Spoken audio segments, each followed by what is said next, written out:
I live. do see the public chat. So we are live. Do we just start It the also show immediately? tells us. Oh, we don't have to. Oh, We can iron it out if you want. I think it also tells you above there, beside the. You should see. Well, I don't know what you guys can see, but can you see the Twitch and YouTube logos at the top? You have to. No. No, I We just see like public it chat. says chat, and you click on public chat. Right now, and- there is nothing yeah. in the public chat. So. Correct. Well, But that's where it'll come up, and then when somebody puts something, well, then this is it'll tell you outside. where they're posting it on.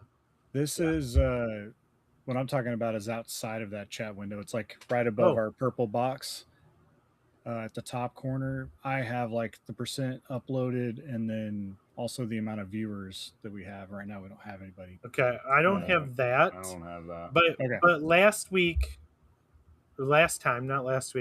episode, you were able to take people's comments and put Yeah. them on the screen. That worked. I could see that when you did that. Okay. Yeah. And all I did with that, I think if you highlight one of the comments, you can, it's below it says show on stream, which I don't know if you guys have the option to do that. No. or not. Okay. Well, then I guess I can do that from here and there. But My okay. hair's kind of crazy too. Jeez. It's all right. All right, Flightsy's on. Flightsy is there. What's up, He's- Flightsy? Flightsy's He's got a there. list for us, I'm sure. He does. He is supposed to have a list. Yeah. He said he was making one. I added him to the show notes. Flightsy's live list. Okay. He also No, has we're Dan list tonight, Flightsy. he also has an article that I posted to have scheduled. It should be out. It came out at 9:00. Do you want to add that to like housekeeping? Should we put? I put new Retrologic content coming. I kind of left that note in here. We could I don't know talk if we about just it want to shout out. after the show. I'll post a link to the Substack with the picture like I normally do. Okay. I still got all my Breath of the Wild music in here. We can. Oh, Sam didn't get to hear the new. I pulled some stuff to a soundboard, so we have like the. Oh, okay. I love how well that works and how I can hear it. They're a little loud. Yeah, a little bit. I'm still playing with the volume, the sound volume here. Stay a while and listen. That one's kind of quiet. Okay. If I go too low, or those Zelda ones just really loud? Now they're kind of quiet. I mean, I can hear them. Metroid is still pretty loud. Yeah, Metroid's loud. Yeah. Set to remember that. Oh, I got this one too. Sam will. What are you buying? I got a Mario coin. I got the Donkey Kong ones for Dan. Donkey Kong noises are just great. They Don't have know a that. great seasoning for everything. Ooh, banana. Yeah, Okay. I could have grabbed that one, but I missed it. And then, so we've got a few sound effects. I don't know what we're going to use them for yet, but I have the options, so I was playing around with it. Well, Flightsy says he's pulling a list from the archive this time, Oh, updating the prices, and then he wants to see if we can guess the theme. And of course, because we're on Twitch, we got some spam. that's all right. Pikmin noises. Ooh, yeah, we probably do need some Pikmin noises, don't we, Flightsy? I wonder if I can. Just make our own.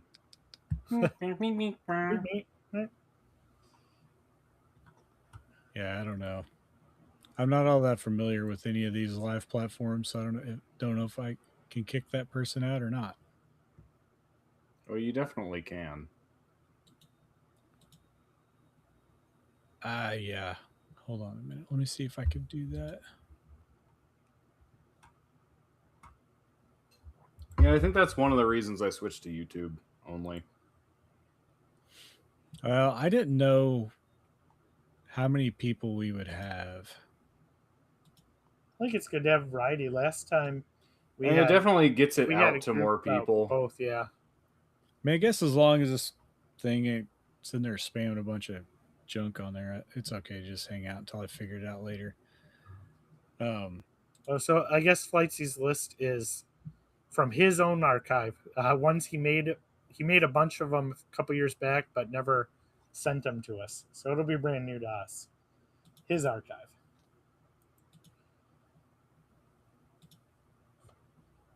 I love that he's sitting on a bunch of them too. That's just awesome. Yeah, he's always got a plan. Yep. Okay. Well, whenever you guys are ready, I'm ready. I mean, we're kind of just doing a round table. This will probably turn into On Topic Modern Adventures of Elliot, I guess, but There'll think we've probably all be been some good playing amount it. of that, but I've got a few Yeah. things. I jotted down a couple of games I've been.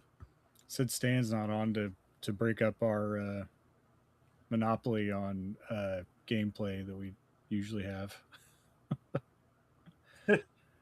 All right, so Sam, I'll kick the music in, and then you can just after the music, well, it's just like how we would normally do, except for you don't normally hear the music, but when you listen to the episode, you let the beginning part of it, and then it'll start to fade off towards the beginning there, and then you can start in. Are you ready? Yep. Okay, here we go.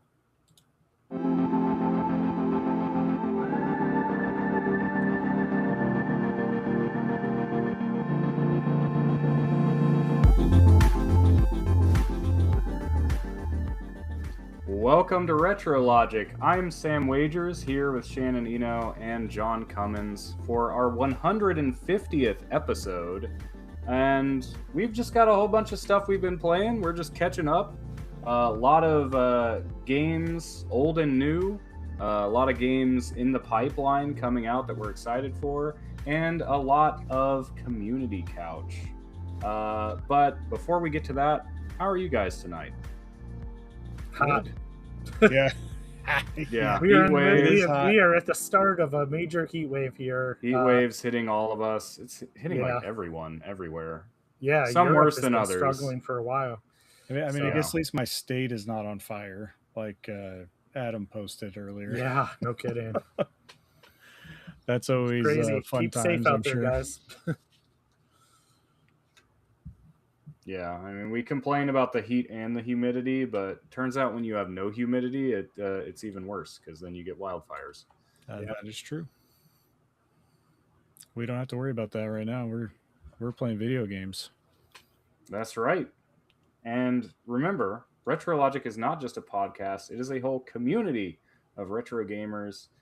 We'll be hearing from some of our friends from the Discord tonight on the Community Couch. But we have an active, friendly, and free Discord with giveaways, contests, and a whole family of retro podcasts, including Retro Groove, all about music and music history. On Topic Retro, our John's own show about one video game per episode. And I think we're at the end of the hero becoming the hero, right? Just Tears of the Kingdom, right? Just Tears of the Kingdom, yep. Because we did do Echoes of Wisdom. We already did it right after it came out. I was on for that one. Of course, we'll keep up with the Retro Rewind as well. So we've got Galaxy Challenge still going, right? Ongoing till the 11th. Most stars, 10th. secret 10th. number of stars, raffle, and there's like 4 different ways to win, I think. 3 different ways to 3? win. So Just most, 3. Okay. most stars, which we've already had at least 2 or 3 people submit perfect star counts. So they're going to be entered into a drawing of their own. As I came up with those rules on the fly at the beginning, because I figured we might have some extras, or at least Flightsy did. And then the second one is a random number that I believe Tim is going to generate. Right. So it's a from the secret. Nintendo It's a dads. secret Yes. to everyone. Secret to everyone. I don't even know. I don't think. Maybe he told me and I forgot. So that's about as good as not knowing. And then the last one is a lotto of anybody who submits a score. If you get 1 star, post a picture of it, send it in, it counts. You get put into the to the raffle of whoever submits. So right now I've only got maybe 4 or 5 entries. And if you win the most stars or closest to the star count, you can't win the lotto. So you have a really good chance right now. If you just Yeah. put in, you've got like a 1 in 3. That's right. I mean, even if you only get a couple stars, you still have a chance to win. So That's right. Everybody has a And chance. you played one of the best Mario games, so really you already won That's a winner. just by yeah. doing that. it's true. However you play it. And I guess we do need to thank the Nintendo dads for kind of hopping in and blowing up our contest and adding 2 more prizes. Yeah. Thank you. Right. And John, you also have been putting out some articles, I think, as well. Not just me, the RetroLogic media team / On Topic Retro media team. If you go to in the Discord, I guess there's a naming convention that Flightsy brought up. It's in the Discord. I'm calling it the RetroLogic media team because we are RetroLogic as a whole as a server, so it just seemed to make sense. But on my On Topic Retro Substack, which is not directly tied to RetroLogic, I did it beforehand, so I kind of branded it under the On Topic branding. That website has the On Topic retro media team, but they are one and the same. That's just how they're named on the website. But anyway, it is a group of us, and we're all putting forth effort to bring articles. Hopefully, at least weekly. We've been doing pretty good. We've been hitting with the contributions of everybody. We've been hitting at least an article every 3 days, and that's Yeah. anything from game reviews to hardware reviews.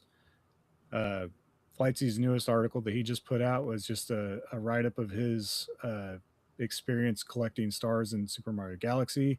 He puts up a graph on the rate of how many stars he was getting per day. He goes into some math.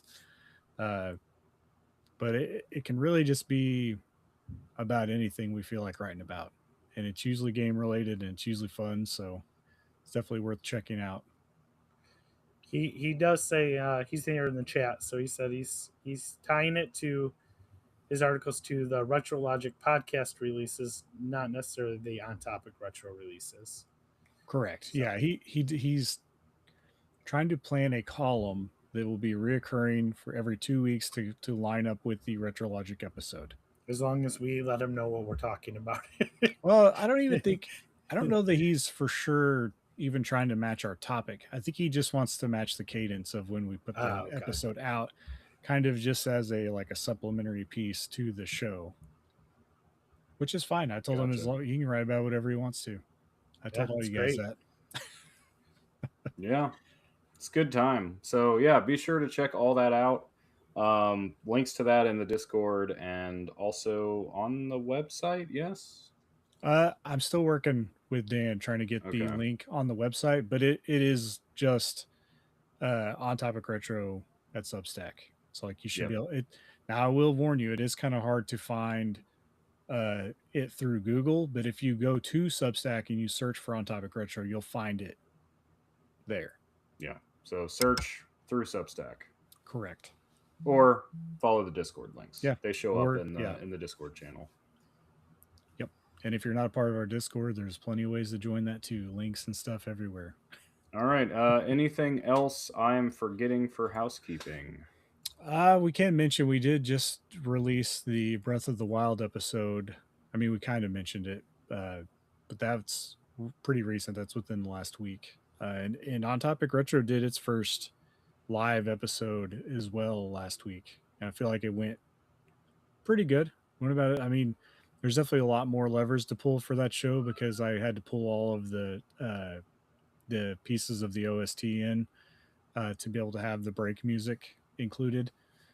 So there was a little bit of a learning curve on getting some of that out there correctly, but I think we did pretty good. Yeah, I think so. Yeah. I have not listened yet, so I don't know, but it sounds like you did pretty good. I'm hoping. I didn't listen back to the whole 2 hours. I kind of skimmed through, but it sounded like it was doing pretty good. it's definitely different from having to go, kind of behind the curtains peek of throwing all the music into the episode after we recorded it and creating my own breaks kind of in there. So It does change how that works, having to do it live. It does, yeah. You have to figure that stuff out. So I think we did it the best we could, or at least the best we could for the first try. It'll probably get smoother transition wise as we go on, but it definitely makes editing a lot better. Kind of went in and cleaned up the beginning and the end, and then we were pretty much set with everything in the middle. Okay. Lots of content over at all the different mini arms of the Retrologic octopus. But with all that said, before we get to our show topic, we always have our favorite game, The Price is Retro. That's right. If this is your first time playing along, hey, hold on a minute. We have to do it, man. Right. You have right to in there. See, I'm used to just jumping in. I know. This is my first live show. This is, yeah. We got to start it all over again. Here well, we technically go. not. I mean, I could start the show all over again. I have the ability to do that too. But we'll just do the Price is Retro instead.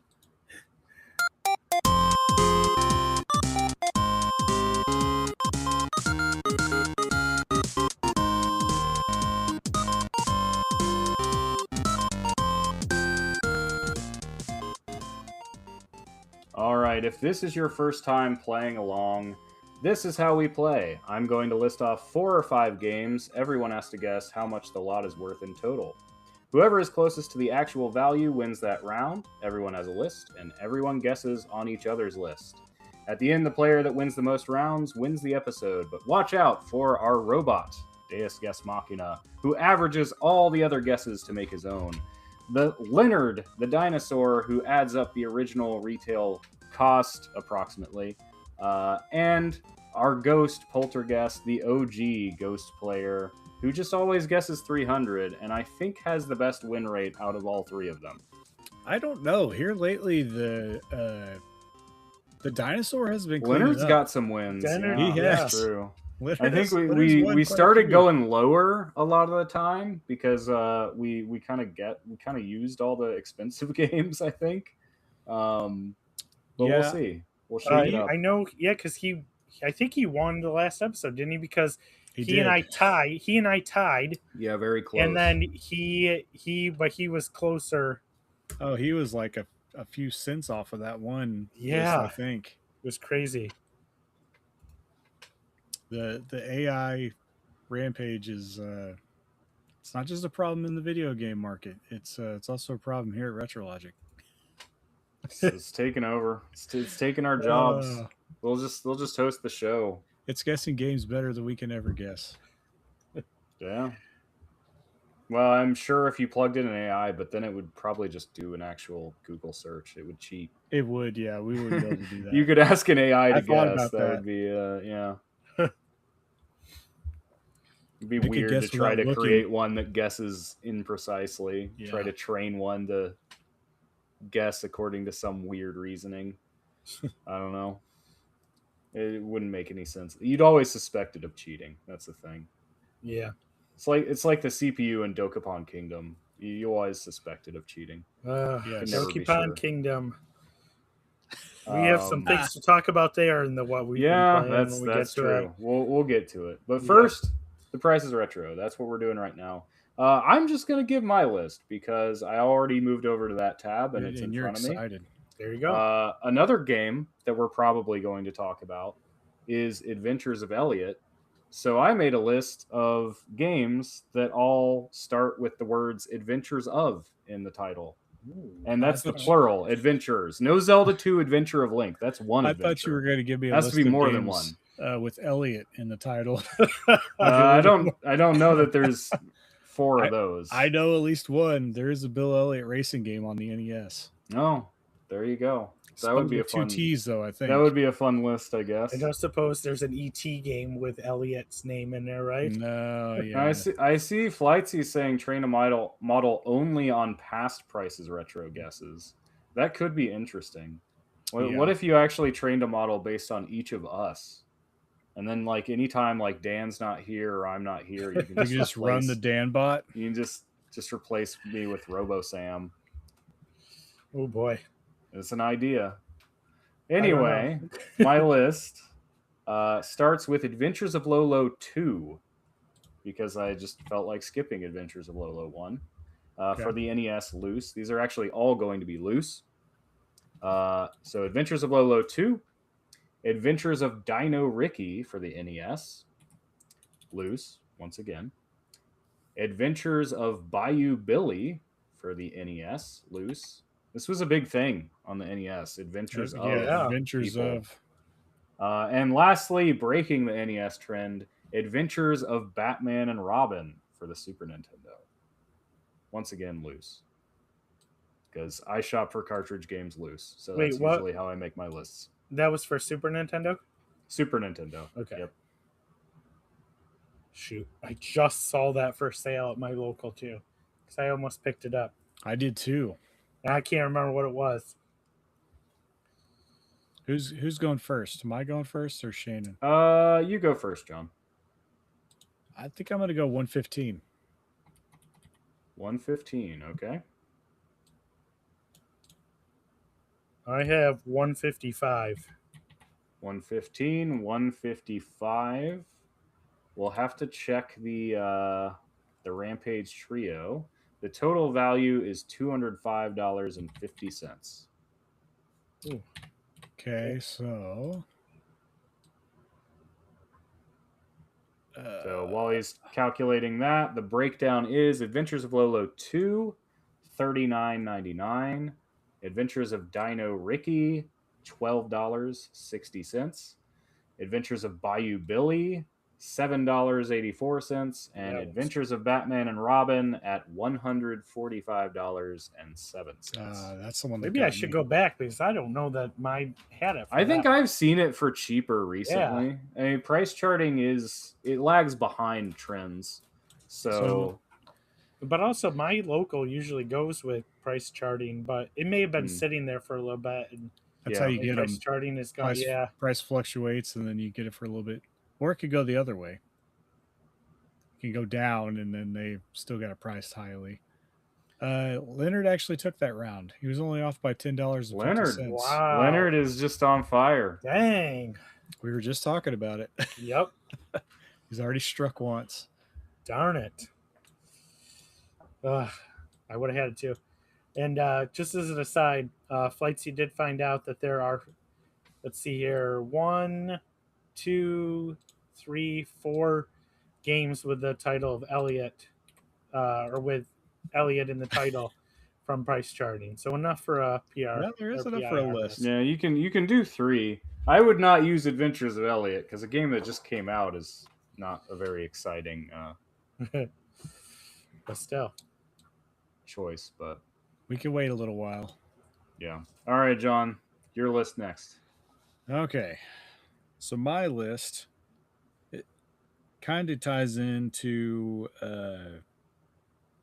our topic for tonight because I just so happened to I played another game other than the Adventures of Elliot through this week, and that is Shadow of the Colossus. So it got me thinking about games that have a unique climbing mechanic,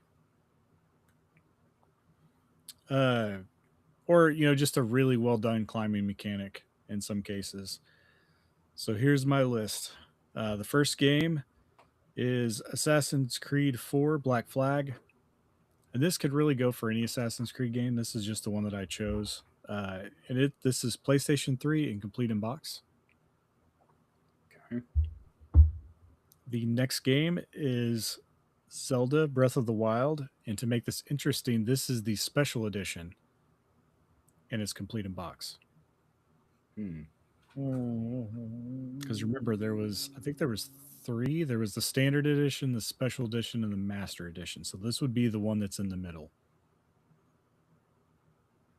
I have no idea what that's going for anymore. The next game is Uncharted Drake's Fortune for the PlayStation 3 complete in box.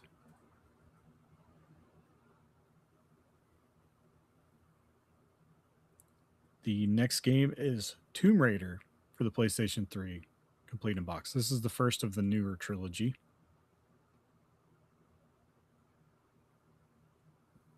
And then the last game is, of course, Shadow of the Colossus for the PlayStation 2, complete in box. Okay.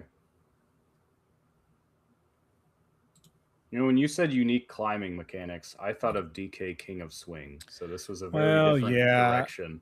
I guess I should say closer to Shadow of the Colossus, not arcadey climbing. All right. So I have $210. And I have $156. Okay, hold on 1 second. Okay, so Shannon, you said 210, 210. and then Sam, you said 156. 56. Sorry, I was putting in Leonard's count. I didn't do that earlier. Okay, so the total lot, our total value of my lot is 176.33. I think I overvalued the Zelda a little bit. So let's see. Sam is $20.33 off. I'm more than that. And yeah, no, the Dino's way over at $290. So he's like $113 off. So Sam, these takes are more recent games, so he's a bit higher than usual. That is true.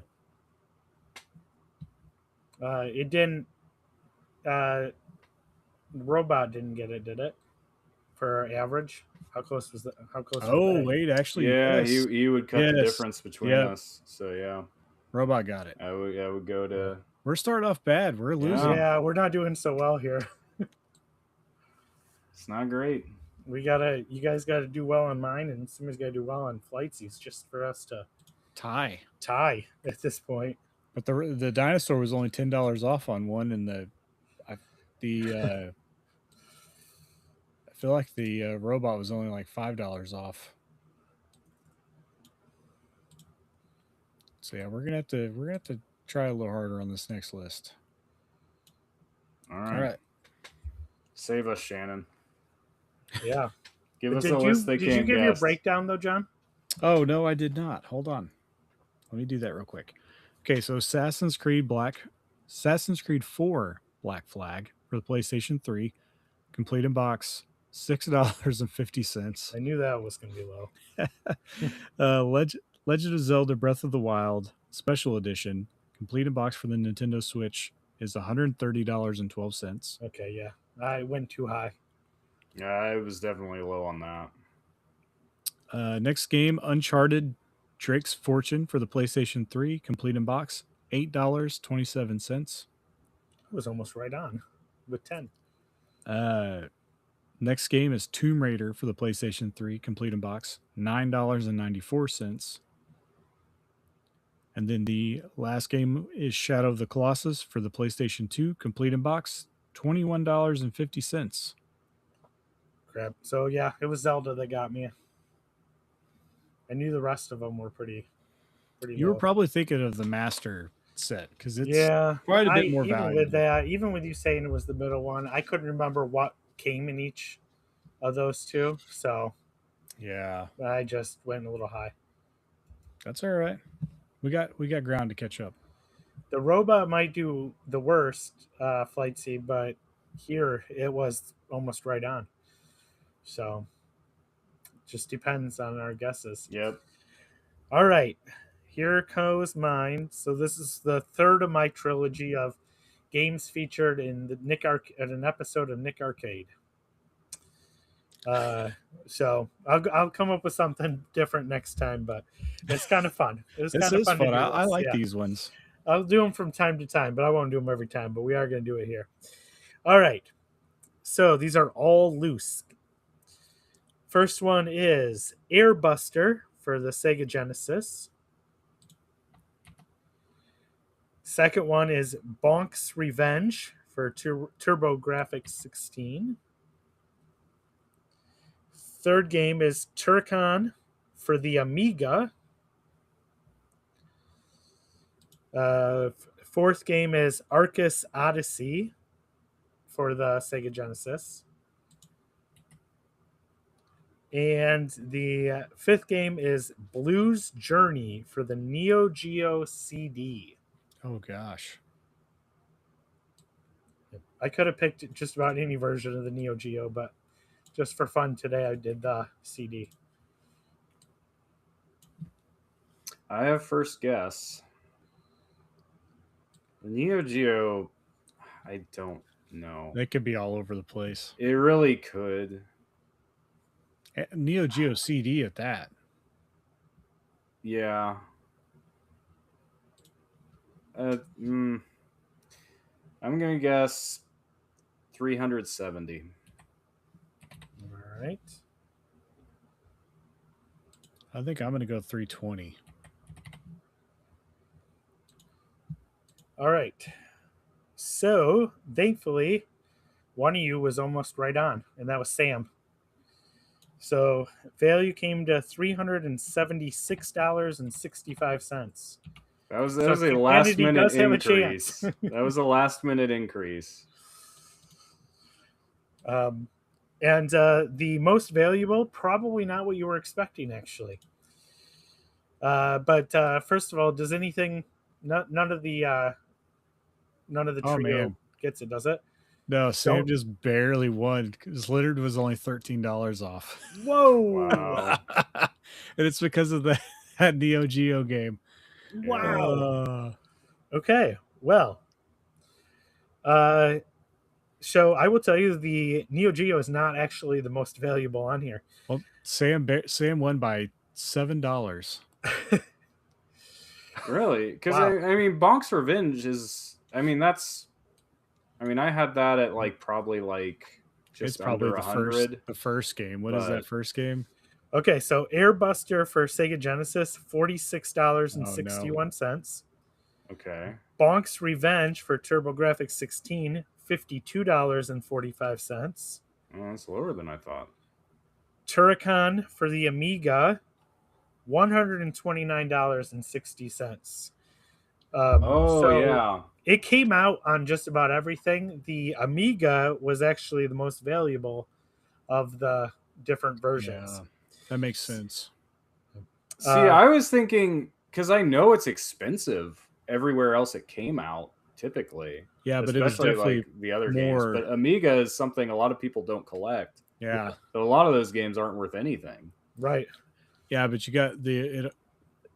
I think it's a combination of the game is good and people do want it, Yeah. but they didn't want it back then. So there's probably not that many Yeah. Amiga copies out, or not very many people had an Amiga. Right. So there's not that many copies out there compared to like the Super Nintendo and Genesis versions. Arcus Odyssey for Sega Genesis, a game I was not really familiar with, $79.99. And the last one, Blues Journey for Neo Geo CD, $68. That's not too bad. No, the other versions were a lot higher than that. Like the cart version was like, upwards of $300. I Oh, think. of course. Yeah. So That's not one of the ones that's being reproduced either. no. It looks like an interesting game. I've never played it, but yeah. Okay. Well, I think we have a guest list from Flightsy. He's in the chat, so I think it's this is gonna- the hope of humanity. It's all on me, so it's going to come in live. let me through the apologize chat. in advance. We're I don't ready think when I you can are, defend Flightsy. humanity from the AI dinosaurs. That's right. Man, if I could figure out a way to add another member to the Rampage, we might have to turn this into a team game Right. where it's Yeah. us versus them. All right. So first game from Flightsy is Kirby Mass Attack for the DS, complete in box. Game 2, Kirby and the Amazing Mirror for the GBA, complete in box. Ooh. Game 3, Legend of Zelda: Four Swords Adventures for GameCube, complete in box. Game 4, Mercury Meltdown Revolution for the Wii, complete in box. And Game 5, Kingdom Hearts 2 for the PS2, complete in box. The whole time I'm trying to figure out what the Theme. theme is here. I thought at first it was going to be like games that are typically one player but can have, or that are multiplayer, and then I thought, is Kirby's Mass Attack actually multiplayer? No. I couldn't remember. No, it isn't. When I started thinking about it, I was like, no, that doesn't make sense. So then we got to the other ones. I was like, no, that's not it. I don't know anything about Mercury Meltdown, It's a dancing game, isn't it? but Or the rhythm rest of these involve like the main character getting split into multiple split copies, into other copies, including yes. Kingdom Hearts. Yes. I forgot. Yep. One character becoming multiple characters. Flightsy says the Mass Attack is a Single player. Yeah. As soon as I started thinking about that, I was like, yeah. I like Kirby Mass Attack. It's a cool game. Okay, I got DS games are just so fun, very experimental. I gotta try to get my. You had Mass total Attack and Canvas Curse on the DS, which were both very fun Kirby spin-offs. Okay, so who's guessing first? I'm still getting my total out here real quick. Yeah, Mercury Meltdown is like a monkey ball. Yeah, like Marble Madness. Oh, okay. I was thinking it Kinda was a thing. rhythm game for some reason. And that is the theme. Okay, I wasn't sure about Mercury Meltdown, but I made a guess based on the other four. My guess is totaling at somewhere close to 300. So I am going to undercut the ghost and guess 299. Okay. I've got 250. I have 275. We're all right there. We're all gonna be close, or we're all gonna be like. All right, Flightsy, when you're ready. Fire away. Blob of Mercury can be split into pieces. Okay. Okay. I see. Interesting. Okay, Kirby Kirby Mass Mass. Attack, $29.99. I was a little high on that. I think I was right on. I think I was guessing $30. I guessed 40 on Oh, that one. wow. Kirby and the Amazing It's Mirror. near 194. Yeah, it's complete in box GBA games. I know, but I wasn't even close.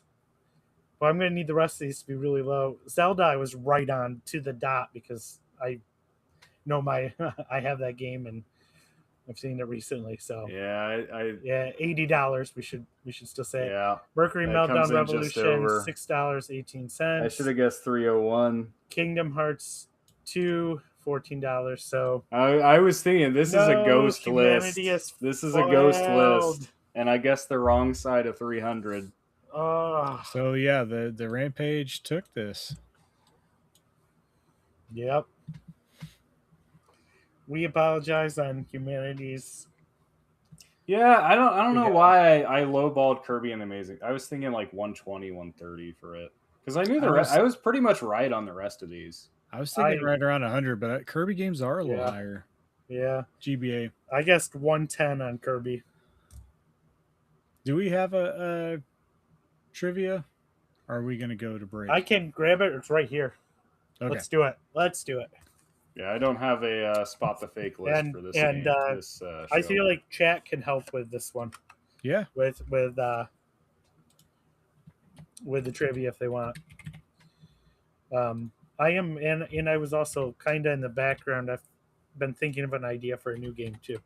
All right, because I'm almost out of trivia cards. What is the full name of Agent 47's handler in the Hitman series? Good. Yeah. I got couldn't no tell you. idea. I have never played a Hitman game. I haven't either. He's the bald dude, right? Oh, that's Hitman. That's all not I the know. handler. Well, yeah, that's all I know. He's a hitman. I that's a guess, actually. Diana Burnwood. Yeah, we would have never guessed. On the tip of my tongue, obviously.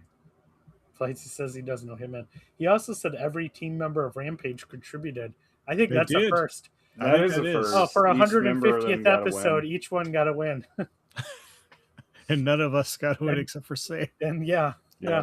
I right. was robbed like twice though. I was close Yeah. on several of the, but they were low value rounds. So if you're Yeah. within $20, it's not Yep. that great. All right. What video game features Loot Lake? Loot Lake. I don't know. Is this Fortnite? I'm thinking Sea of Thieves or something. It's But Fortnite. that's a lake. It's Fortnite. Sea of Oh, Thieves wouldn't Sam have got a it. lake. Well, you know what I mean. I don't know. I was just they have loot. There's not even loot. in Fortnite has a big right? map. There's like named things on it. I know that much. was But I just mean, saying, the don't point. think- My point is, a lake is surrounded by land. You wouldn't.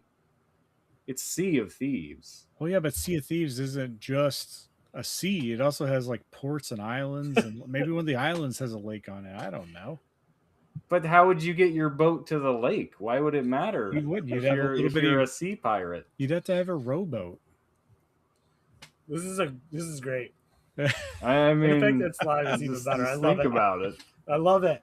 for a second there. Okay, so one for two on the trivia. Yep.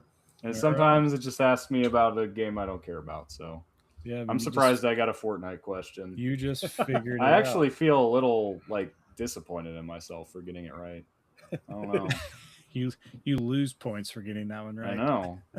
I take great pride in not playing Fortnite. Okay, it's time for our break. So when we get back, we will see what we've all been playing and what you've been playing on the community couch. Let's do it. Well, Flightsy says there's a decently sizable delay for chat. He started sending the prices before I even said to. That's all right. Yeah. I mean, It all worked out flowed. great. It Yeah, worked it all out That great. flowed always pretty good. happens with streaming. There's always going to be some delay. Part of it depends on upload speed. Part of it depends on whatever. Could be Twitch, could be YouTube, could be whatever. Yep. All right. Did you guys need to do anything before we head back? Nope. I'm good. I got my Alrighty. water here still. I might take a drink of water. Stay hydrated. Keep No problem. hydrated, everyone. Yep. I mean, I You got got your- plenty of ice in you got- this. It's You how I have your stay cool. entire. That's your notes for tonight. Yep, Just that's grab my the notes. actual games. I brought them. I wrote them down, and I had more than I one game. expected when I started writing them down. But some of them are just. have the game I there's not played much to talk yesterday. about. Oh, nice. Ooh. I also have a pile of broken down Nintendo Switches on my on my desk. Yeah. Speaking I've of got- which, I need to reach out to my sister and let her know. I keep forgetting Yeah, about that. I'm still looking for another donor. For It's funny. version 2. Yes, a version 2. I had a broken version 1 that my brother gave to me. He picked it up somewhere. I have no idea. He's like, if you can get it working, you can have it. So I was like, I just been having it sitting around because I figured it's at least parts. So after I swapped that V1 board into his Switch, your nephew's, and it didn't work. And then I realized what happened. I pulled it back out. And then I tried to put it in that other switch to see if it would fire that switch up, and it didn't do anything for that switch either. So that switch must be toast Ah. somewhere else. Or the screen is bad. One or the other, something that doesn't like it. Yeah. But I know that board worked because the one that I bought as a donor just had a cracked screen. Like it was smashed. The screen is, but it would still come on, and it would charge and everything. So that's why Right. I bought it. So I thought I was going to fix at least one of the switches I had that was broken, and now I just have 3 of them broken apart on my desk. None of them work. So it's awesome. But I'm still looking. I'll find one. I know you will. But all right, you guys ready to come back? Yep. I'm ready. All right.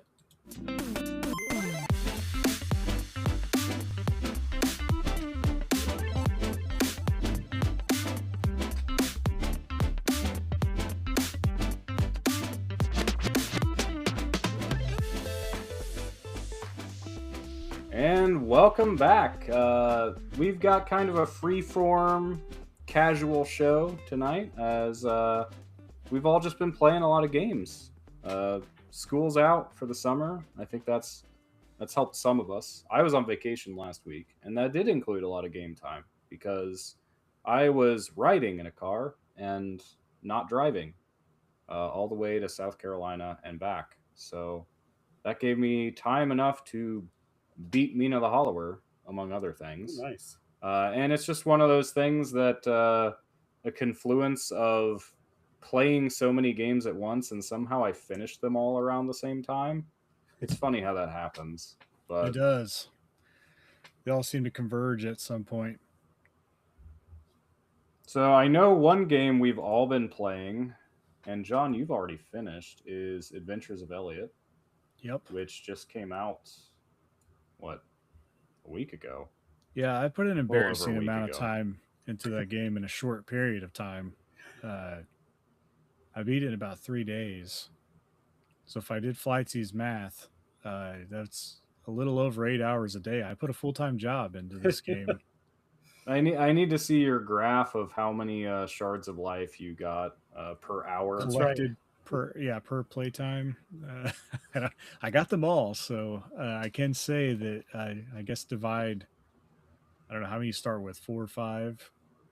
So either divide 15 or 16 by 3 days. What's I know, like, did you 100% the game pretty much? Oh, I know there was one quest that you one quest that I out missed. on, right? Yes, there was one quest that the way this game does have, you can miss out on quests if you advance the story past when the turn-in of the quest can happen. So what I did is I advanced the story past a point where turning the quest in makes sense, so it just made it unavailable. It was basically during one of the main quests, it was a side quest that you were supposed to work at the same time for somebody else and like bring an item that might help out with the main objective. And I just missed it completely, and I solved the problem without doing the side quest. So once I might need you to tell me, like, even if you don't want to spoil anything, just I was trying not to spoil on here, but I don't care. You could tell me. It's nothing major on, spoilery, but I'm so worried about missing quests now since I know that was your experience. They do highlight I'm constantly on the map. checking. I'm constantly Well, checking. yeah. The game's it is kind of strange that they would be missable at all. I guess just because they were committed to like making sure they made sense in the story. But that was the only reason why, yeah. Because the game seems very much designed to help you track everything. Yes. Even down to like which NPCs you've talked to. That's the biggest point that I tried to push in my review was just how, like, I'm going to look back on this game, later and be like, man, the quality of life in this game is amazing. And I really hope that it gets applied to other Square games or even just other RPGs in general. But I mean, like you mentioned, the check mark on speech bubbles if somebody doesn't have anything new to say to you, or the compass that you get that kind of provides not necessarily a checklist, but it kind of gives you the locations of things you're looking for based on the needles that you have collected so far. I haven't collected any. Well, no, I haven't collected any needles so far because I just before we started recording, I just got the cat quest, and that's how you earn your first needle, I believe. Well, yeah. The thing is, I I went back to all the cats. It's number one. It was weird to me that the game waits so long to give you that Yes. quest. Yes. Yes. Because and I was I'm like, what do I where do with the heck- cats? And then you have to go back and get them later. I know, and I'm like, where are they all? I'm gonna have to do a checklist. I think, 'cause Fortunately, I you didn't- get the needle when you get 5, but if you do Yes. that right away, you don't have the compass yet, so it doesn't do anything. Because that's what I did, and I'm like, wait, how do I use this? Well, you don't have the magic compass yet. You're good. Yeah, they pace it out pretty good. You are It's an shortly over- after. Yeah, as I say, you're like an overachiever because I don't think I actually went back. I didn't care to go back and collect them until shortly after, and I had already had the compass. Like it's the next story beat, I believe, throws that into there. Yeah, I almost started writing down like in a notebook every time I saw a cat. You have But I markers. was like, well, They give you markers you can use on the map even. I had no idea.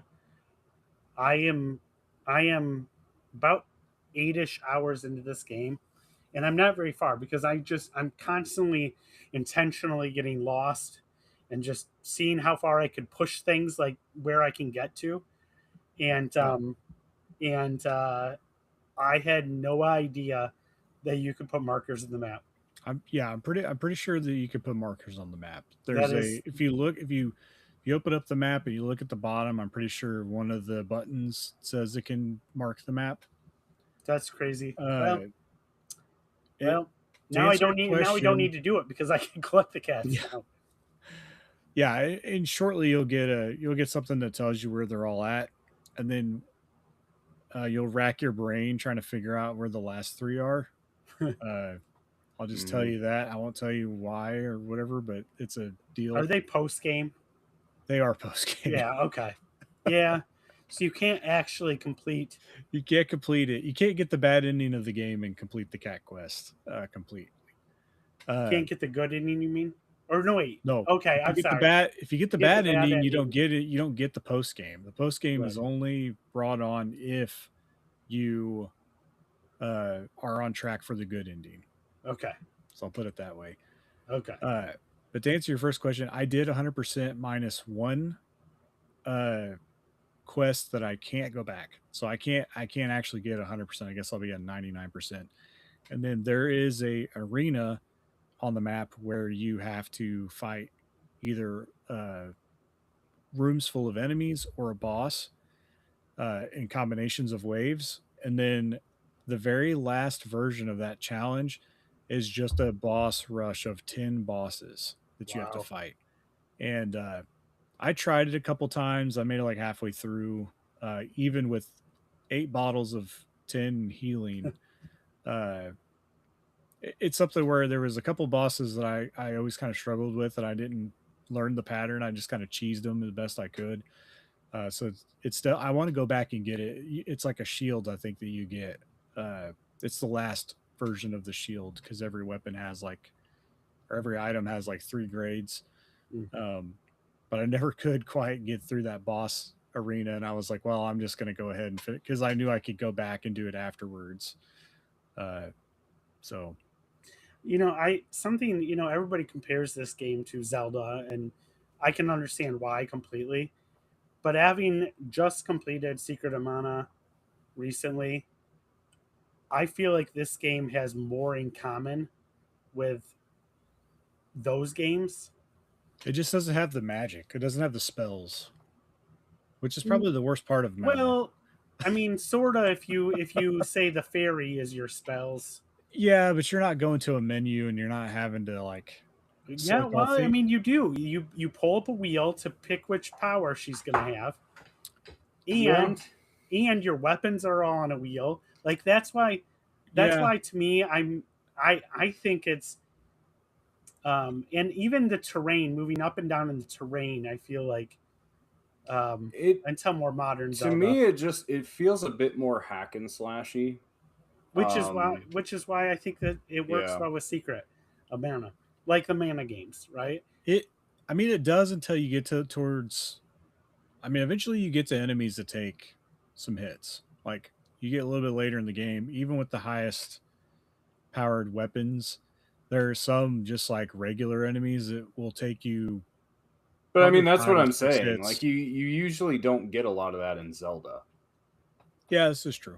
And that's what I'm saying, and that's what I very much Not 2D Zelda experienced. anyway. Right, that's very much what I experienced in Secret of Mana. Some of those later enemies were just like sponges, and you just This it kind of feels like Breath of the Wild in a way, like 2D wise, because it has a weapon wheel and you can select your magic that's kind of like runes, I guess. And there's because shrines. there's shrines, yeah, Yeah. and it's more traverse. The phase magic is more traversal based. Like the one that I used all the time was, which I don't know. I don't think it's as I don't think It's not that you spoilery, see them in but a lot of the previews. yeah. So you get 5 of them. The one that I use the most is just the one that lets you run really fast, the Yeah. sprint. Which is the second Yeah. one you get. You get an upgraded version of it that makes it last a lot longer. And I used it to like become the Flash, and I would just run around the map. Like that's how I traverse the map so quickly. A lot of times, you once you turn that on, if you get enough straight shots, you're probably going to go faster than the game can load up if you're using the points. That's crazy. But like I said, most of them are basically traversal type things, like teleporting and stuff like that. Yeah, I mean, I don't know what the rest of them are, other than I know teleportation because that was in the original demo. There's one that's worthless that I used like twice, and There's it's the to do speed one. puzzles. Now the fire one, I have found the fire one actually helped in a couple of bosses, at least early game bosses. Yes. Like there's the boss where it's like he's in like a wooden tank and you can set him on fire. He's like Yes. inside a bubble, and if you put her in, she'll light So the whole thing on fire. I did that too. That makes that boss battle take a lot longer. Once you learn how to reflect things back, that boss fight goes a lot faster if you actually just reflect his projectiles back Wait, at him. how do you reflect? Well, you eventually you're going to get a shield that has the Yeah, I just did got that. the I shield. did that before getting that. Yeah, I did that. But you boss can also before I break got the that. barrier. You Yeah. also break the barrier using bombs. Yes. yeah, yes. there's So that's several also the- ways. Well, that's Yeah. what I'm saying. I did not beat the boss by doing that, but I'd light him on fire and then I'd throw bombs. But that's the real value of the fire, is it detonates the bombs. It detonates the instantly. bombs. Yes. So But if you reflect his missiles back at him, it only takes like 1 or 2 missiles and his shield's gone. They're a lot more. They're even more powerful. that than makes bombs. sense too. Yeah, I mean he's throwing bombs, so you can just pick them right back up too and throw them Well, at him. And, yeah, I mean he lines that whole stage with missiles at one point. yeah. Oh, for sure. You just reflect them back. Like Yeah, I said, this the game reflect timing is very generous too. it is. Oh yeah. Okay. Yeah, And you I could just actually got get- I just got the shield, so like I just got it and got back to the castle, and You could even get an accessory that increases it by 100%. The time to reflect. I think the interesting thing that we'll see in this game as it goes along is to see people's like combinations of their magicite. Yes. Like because you can really, and I've already started seeing some of this stuff online.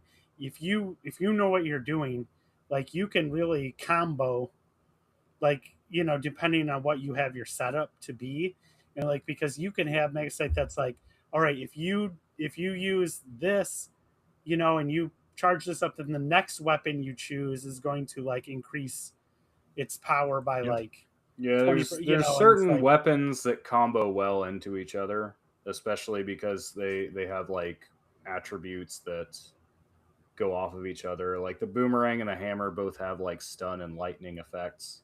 Yeah. That they can get. Like the bow and the spear both have like fire effects that work well together. I actually used a combination of the boomerang and the spear, because eventually you get a magicite that allows your spear to attack in 3 directions. I just picked that up, so, I So was just starting it to play around with becomes it kind of becomes more like the sword. right. But then you can also put a magicite on your spear that makes you lunge forward every time you attack. So then you can kind of just like move across the map, just mowing enemies down while you're attacking. And then the charge up to the boomerang, there's a magicite that makes it to where it hovers around you. So you can kind of create a shield, and you can just get all these things working in your favor. You just start mowing down all the enemies in the little overworld area pretty quick. This is Yeah, going to turn I into always an like it when modern. I always like it when games give you a lot of abilities to tinker with. Yeah. Oh, That there's breaks so up because many. I actually do think like the combat in this game could feel otherwise kind of monotonous, like fighting a lot of the same groups of enemies over and over Yeah. as you move through the map. Um, that does take a lot of that edge off, and the incentive to just get a big chain, get Yeah. a lot of money, upgrade your I box. I also feel for like the amount of, because I mean, essentially, again, this is kind of like Breath of the Wild. You're playing the same map, layered 4 times or whatever for each age, and a lot of the enemies do kind of overlap between there, but they do give you a pretty good variety of area Yeah. that has different enemies. So Yeah. like, I definitely I feel like was kind of comparing it to hoping the Zelda. eras would feel more different from one another. I think that's the problem with not having a like futuristic era. They have like the Yeah. Age of Magic that's supposed to feel more Well, enlightened or more and just the futuristic. one town, right? Like Yes, just one town is kind of an if odd there were choice. like different structures that appeared in one era and not in another, like it's a ruin in the other, and then it's just completely gone in the next. Yeah. That would really drive home. Like as it is, each era feels about the Now same. they do some of that. Like it's not as pronounced right away. Like you have to go into the dungeons, but as Yeah. you'll go into a dungeon in one era and it's like one floor, and you'll be like, "Yeah, I thought there was more to this," and then you realize that you can only go so far in this area. You have to actually go to a different area to complete it because Yeah. each dungeon has a completion point, but you can only complete some of them in certain areas or certain I eras. I would say that so far, the dungeons are actually, I think, one of the strong points of the game, because in the fact that they don't feel overly long, and um like they don't overstay their welcome. And they're not over puzzled. Like the They're puzzles not are over there, puzzled. Yeah, but it's not going to take you I guess that's 45 what I minutes to mean. figure a Yeah, puzzle out. right. Like You're not going to get it's stuck. if you understand the way Zelda puzzles work, you're going to be just fine. At least my experience so far. I'm not near as far, so Oh, and I like that the layers of the map work really well together. So like you can look at it works just like Link to the Past. You can yeah. look at a staircase and try to find out on the map where it's going to be at on the next Yep. level up or whatever. Well, I needed Tim's help for that the other day when Yeah. I was playing, and he's like, "Let me help you figure that out." Um, uh, oh yeah. Speaking of Tim, and he showed up. Also, Speak of a Tim. Flightsy said he has no idea what the game is. He just learned there's time travel. Yes, there is time travel. It is. It is a great game, but yeah, I feel like we're turning this into a on topic modern here. Yeah. We can move should on to probably the move next on. game. There was some warning. I will segue that since I did mention prior, I finished Mina the Hollower, which really hooked me. It is interesting that these two games came out close to each other because I think they invite comparison. And there's been some discussion on which one of them is better. I think they both do different things well. Um, I, there's some guys over on the Nintendo Dads Discord were saying that Elliot really didn't hook them the way Mina did. John, it seems like Elliot hooked you in a way that Mina did not. I'm kind of in the middle. I think Mina the Hollower had my attention more thoroughly than Adventures of Elliot did, but I am really enjoying it. Elliot feels like a very frustration-free experience. It's definitely not anywhere near as difficult a game, and I've been playing on hard mode. Yeah, no, it's the difficulty's not near as much as Mina, but I guess the way that I was kind of looking at both games, because I've played a little bit of Mina as well, is uh just right off the jump, starting out with Elliot, I was having way more fun. The game just felt more fun to me. I didn't have to work as hard to find the fun. So it was kind of like eating a snack food. Versus, I'm sure, by the time I go back to Mina and it's gonna, when I start to have things click a little bit more, Mina is probably going to feel more like a fine dinner. Uh, it's still going to be good, but it's it took longer to get there. Yeah, well, I mean, I think really Mina demands your attention in a way Elliot kind of doesn't. And that's kind of why I made the comparison of it being kind of hack and slash, especially Yeah. for the early parts of the game, is I kind of found like my mind almost not paying full attention to the game at times. And that to me is not a point in its favor. I usually, and I'm this way about pretty much any media. Like if it's not actually taking up my full attention, to me, I consider that to be a sign that it's just not that interesting. Now, I'm not going to be down on Elliot for but I mean, the thing is, the combat is very basic, and it kind of just was, here's another one of those chicken dudes. Let's just run up and hit him until he dies. Like, it gets a little bit more challenging in spots, but for the most part, like, you don't have to think too hard about how to approach particular enemies in particular spots. Whereas I think in Mina the Hollower, even when you fight the same enemy, if you're fighting in a different location, you have to approach it differently because of the environment around you and where the pits that you're going to fall into are and what other enemies are present and what other, factors are in play. Whereas in Elliot, once you've kind of found a loadout that works, you kind of just keep approaching every enemy the same way. Yeah. I can't speak to the bosses in Mina, but like, I feel like the bosses are the highlight of Elliot as far as combat goes. They actually force you to like think in some cases, or might have to fight them differently than what you would the standard enemy. Yeah, some of them. So I mean, some of them are kind of just souped up standard enemies, I think, but those are the ones that get reused as well. But they also have different levels of the boss. So if you notice, whenever you go to fight a boss, they'll have a star level as well. Yeah.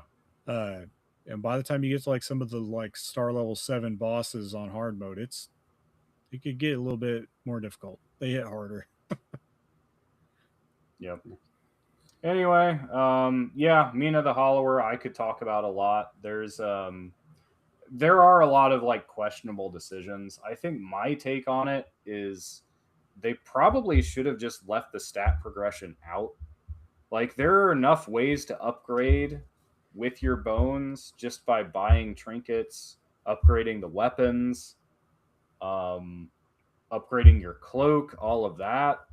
And I think that would have smoothed out, because like, I think that's why so many people's experience between it being just hard and being like incredibly unfair feeling is, if you start the game and you lose a lot of your early bones, it can like it's a snowball, because a lot of them don't respawn in different positions. Yeah. If you don't make it to the level up before you die, and if you actually don't make it back to the spot you died to get it back, you just lost all that of it. Dark Souls kind of mechanic. And so it really punishes you for like not learning fast more than anything. And my experience was the game got very easy in the middle. You can do the towers in any order, and I feel like the game doesn't make the third one, like, the game was not throwing anything at me that would have been any harder if I did them in a different order. But of course, I got level ups, I got upgrades, and so some of those middle bosses felt really easy to me once I kind of had a good loadout. Now, the game does ratchet up a lot at the end, but I don't find too much fault in that, because I do like it when a game's like, okay, use everything you have and it's still going to be challenging. Yeah. But it was a little bit of whiplash from like, oh, this is actually easy now, to, oh no, we're doing. And in particular, there was one like stretch of the final stage that had invisible destructible barriers on opposite sides of pits. So you would just try to jump over a pit and just fall. Yeah, I think this is like, where Adam I was have having problems earlier. Well, that was an earlier point. This one is in the final stage. Oh, And on okay. top of that, it had the lightning rods and some really annoying enemies at the same time. So if you get to a certain point, you'll know what I'm talking about with the lightning rods as well. Um, So it was a layer of very frustrating things on top of each other. Flatsy's asking, are there still plans for an on topic on Mina? And I would have to say that I would have to see how many people have I would played do it. I would do it. I think it's worth discussing in depth. Yeah, So I'll try not to here. Yeah, if I can make my way through it a little bit further, at least, so that I have a better idea of how to talk to it, and then maybe if I can find someone other than Sam that's finished the game. I know Adam's probably getting pretty close. And there's I think it's a game worth talking about because at the end of the day, I really liked it. It had me very hooked, but I do have a lot of criticism of it. It's a lot of things that I do think are flaws that I was just able to ignore.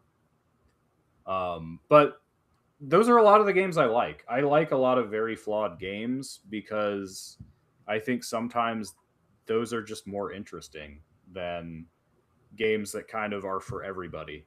Yeah. Sometimes that's that's the vanilla. That's the the bland flavor that everybody can appreciate. Whereas sometimes you want something a little spicy, and I have a lot of opinions on difficulty and how that can make games more interesting as well. But yeah, does somebody else want to mention before I've been talking a long time? There's a couple other games I finished recently though. Shannon, you can go. You haven't. Yeah, I mean, I have a list here. Some of them are shared experiences, though, so we'll have stuff to talk about. And we don't have to go into depth on all of these, but the first one is Dokapon Kingdom. So Yep. we have been playing a 4-player Oh, with John, Sam, myself, makes me sad. and Tim from Nintendo Dads. We have put in how many hours, guys? I think about 30 I on think that we were game. For maybe a single game, and we're maybe closer to 35. yeah, and we figured we were probably a good We were in the 6th chapter, right? out of 8. Out of 8. And so We were getting- starting 7 actually. We got to the start of okay, 7. that's right. And so we started seeing that, like, and we're having a great time, but we could start to see the light at the end of the tunnel until we went to play this last time, and John's save was gone. And we can't figure out a way to get it back. Yeah, I think my son this might have point. wiped the save trying to play. Well, the really game. strange thing is that all 4 players apparently have to have the save in Yeah. order to just rejoin the game. Yeah, you'd think that they would have a system set up that it would save all 4 saves on everybody's. The only console. the only other thing I could think of as a possible solution, we'll have to see, is if we could force start a game where John was taken over by the computer, and then see if we could save that and then force him back into that spot. But I don't know if the game will let us do it. Yeah. But it's that's the worth only trying. that's the only thing I could think of trying. It's worth so, trying. Yep. We'll have time Friday. We could try it. Yeah. So, but that so that was that. We were hoping to start finally approaching the end of that game, but because we couldn't do that, we started playing Hammer Watch 2, which is kind of a Gauntlet-ish. It's a looter. Yeah. Dungeon Feels very crawler. Diablo to me. Yeah, it's kind of like Diablo / just the way the characters kind of move and attack, though. I feel like feels kind of Gauntlet. It's very pixelated. It's kind of hard to interesting. see. You get different quests. Yeah, it's very hard to kind of always see what's happening. We fight a lot of wolves. There are a lot of wolves in this game so far, and they will straight up destroy you. And rats. and rats. Yeah, wolf rats. Um, it's an interesting. We kind of learned about it from Adam, Uh, wasn't it? uh, Not one of the Adams. not Caparillo, the Adam from Film Logic. Yes. This is the game I think he plays with some of his buddies. It was on sale, like a significant sale.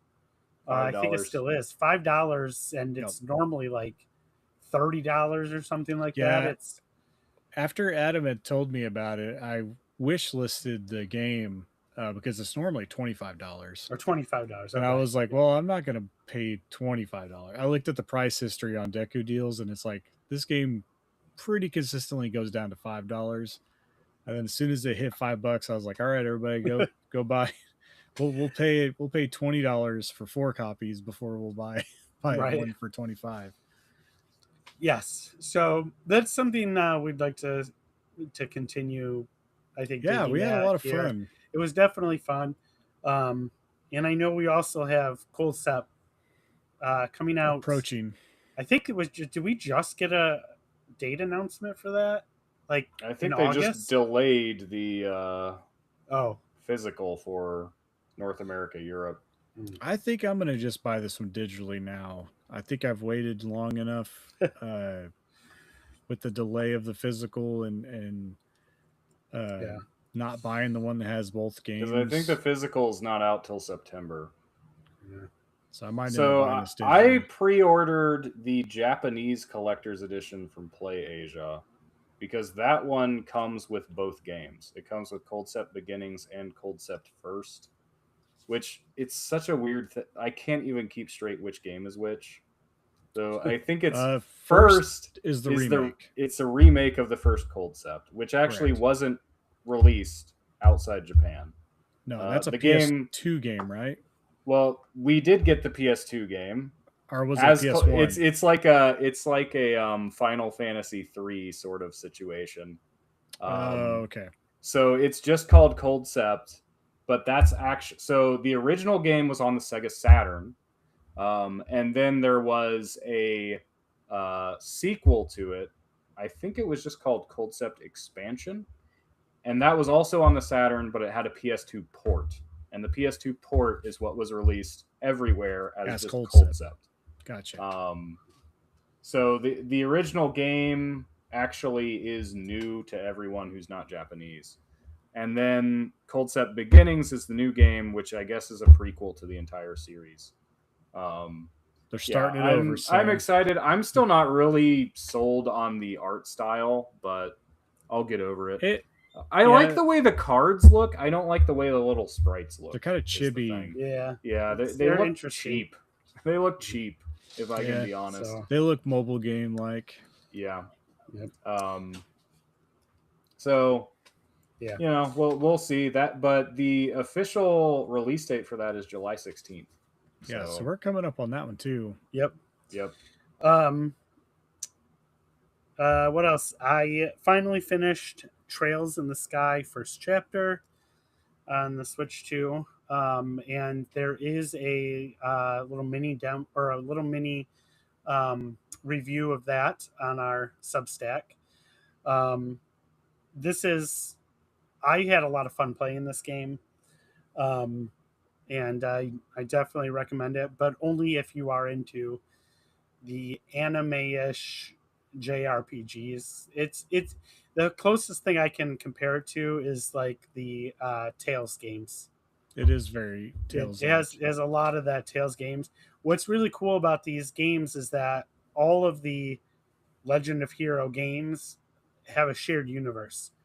So the characters, and this just happens to be the first game I played. It is the first game in the entire series too. And so characters that are in this game might show up on games 4 or 5 games later. And this is a remake, characters, right? Or yes, this is a complete remake. It's of a PSP game. That's what I was going to say. PSP is when this PSP came out. game. It was actually turn-based though, right?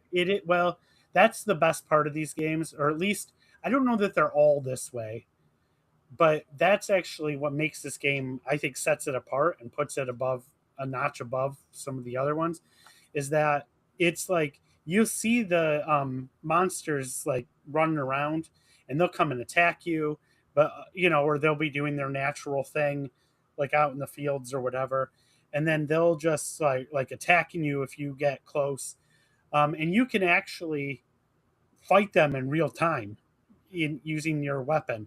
Like you're basically start just like attacking them. You can't use any of your arts or magic or anything, but you can just start attacking them, which is great if they're weak, right? But then as the enemies get stronger, you might want to do that to try to like you might attack them with your weapon to try to basically uh, immobilize them for a moment. Then you can hit a button and you go into a Turn-based. turn-based battle. Yes, thank you. And that's where you can use all your arts and your magic. But it also, like if you're using your arts and your magic, you can move around the space that you're in, like in a bubble around, and you want to line up. You want to basically line up. So depending on your spell or art, it might attack a single enemy, which doesn't matter where they might go, or it might be okay. It's a rectangle, and you have or a cone of of influence, and you adjust to try to get as many enemies as you can. But your art or magic might not go off right away. So if it doesn't, the enemies can move, and if they move, they can move right out of where you were attacking. It's it's a turn-based, but it also has like an arena feel to it. Yeah. Yes. So it's definitely one of the better battle systems. My understanding is the original only had the turn-based. It did not have the other part, the live edge part. And that was added in because more of the modern games have this both style. But I will tell you straight up, you cannot beat the game just by attacking with just action. You'll never get anywhere because the enemies take a lot less damage when you're doing that. Like I said, you're mostly just trying to immobilize them to get a bonus when you go into turn-based. But yeah, excellent battle system in this game. So the second chapter comes out, the remake of the second chapter comes out in this fall, I believe September. So I'll be definitely jumping into that. The other thing, I've slowly been kind of playing Link Between Worlds ever since we did on topic retro on that. And that's just kind of, I just have my 3DS sitting by my bed, and I just grab that, do a little bit. I am I would say I'm probably about halfway through the game, just picking up good. Here and there. And then the other two games real quick were just because I got in my SNES operator recently, and I know we have a review of that also up on our Substack. I was playing around with it and popped in Link to the Past, which still has my original save. So I have two saves on there.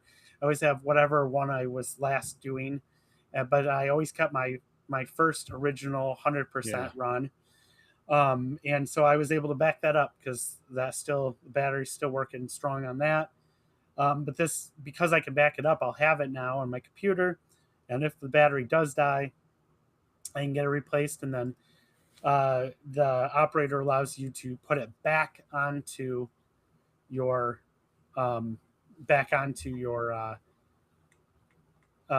game, on your original copy of your game. And I also popped in Final Fantasy 3, and that also had my original 100% save on there, along with whatever the last one I had been working on there was as well. Nice. I am loving the SNES operator. I cannot wait to see what they come out with next, which it looks like Tim's been saying, he's been playing SimCity. Yes. I know that's like Tim's one of his favorite games for the Super Nintendo. It looks like from what I saw, and I posted a article on Discord. They just did an interview recently and said that they are working on an N64 version. That'll be the next one they release, and then they are also working on a DS one, which is the one we're all really Yeah. want. Everybody needs a DS one. Everyone needs a DS one. Those games are bad. We need to back up those saves. Unfortunately, we don't. There is no NES one. Yeah, which is they apparently have a working prototype, but they said a couple years ago. I found something on Reddit where one of the representatives from the company said they skipped that one because most batteries in the NES era are already too late. So they're trying to get ones that are still That makes sense. active. But like I think it was Adam and I'm trying to remember maybe Double D. A couple of people from Discord were saying they still have some of their NES batteries that are still working, and they're really worried about those because they don't have a solution. I mean, they were only supposed to last like 15 years, right? Yeah. Right.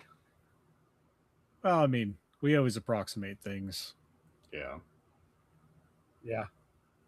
Yeah, we need that DS one. I mean, there's already some DS games that have lost their ability to save.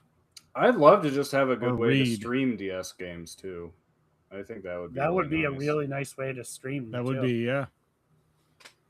So, yeah, without having to emulate them in places. Well, I mean, you sort of are emulating them, but yeah, without. I mean, be able to. But you're doing it from your own copy of the game, at least, right? And so, they said as long as people are buying them, they will still continue to make new versions. I don't think they got any troubles with that. The Super Nintendo one sold out real quick. Yeah, they are a small company, and so it does take a little bit of time. I'm really hoping it doesn't take as long for the next one as the Super Nintendo one. Took them way longer than they had initially thought. I don't know if that was because it's really funny because whenever we did the interview with one of their marketing reps, and that was back in like 2021, 22, and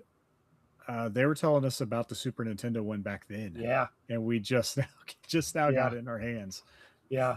Yeah. I think that I wonder if the like some of the Mode 7 stuff. I mean, it has to be. This is supposed to be pretty much compatible with everything.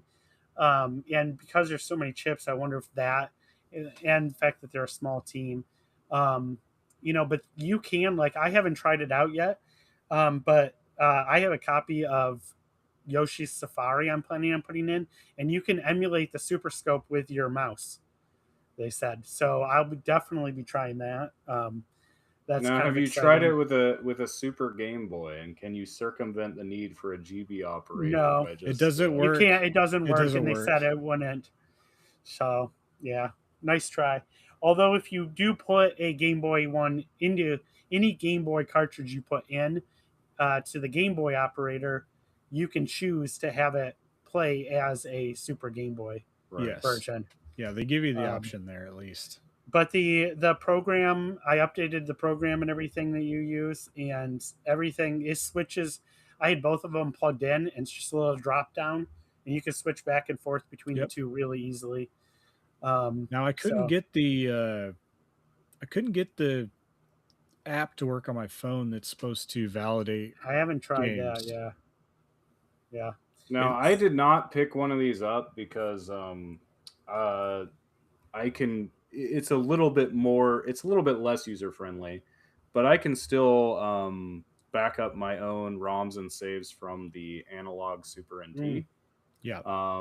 And so that's something I've done, but I would recommend to those who have picked it up, if it's something that interests you and you don't mind going through the steps. There are some really cool Super Famicom games that have pretty good quality fan translations. Yeah. I think we need to get Shannon a copy of Marvelous and Other Treasure Island, so Absolutely. he can patch that and play it because That it's is really fun. that is one. I'm looking at picking up the Dragon Quest Super Famicom games. Um, yeah, now I wanna do all these things because this has got me really excited. And it's easy enough to hook up my Super Nintendo uh, controller, the ones from the NSO. Just hook it right up to my computer, and Yep.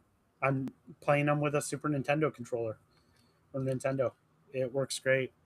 Um, yeah, Tim is all over the DS one. Flightsy Yep. wants to know, how does the DS one work? Can you replace the batteries on those carts? No, but a lot of those carts are actually not lasting very long. No, they're not. They're corrupting. Yep. I don't know that. Yeah, I don't know that you could actually do anything. So It would the just be safest. basically to save so you could continue to play them Correct. Yeah, you through can't. emulate. It's not like the other ones where you can pull your saves, replace the battery, and put them back on.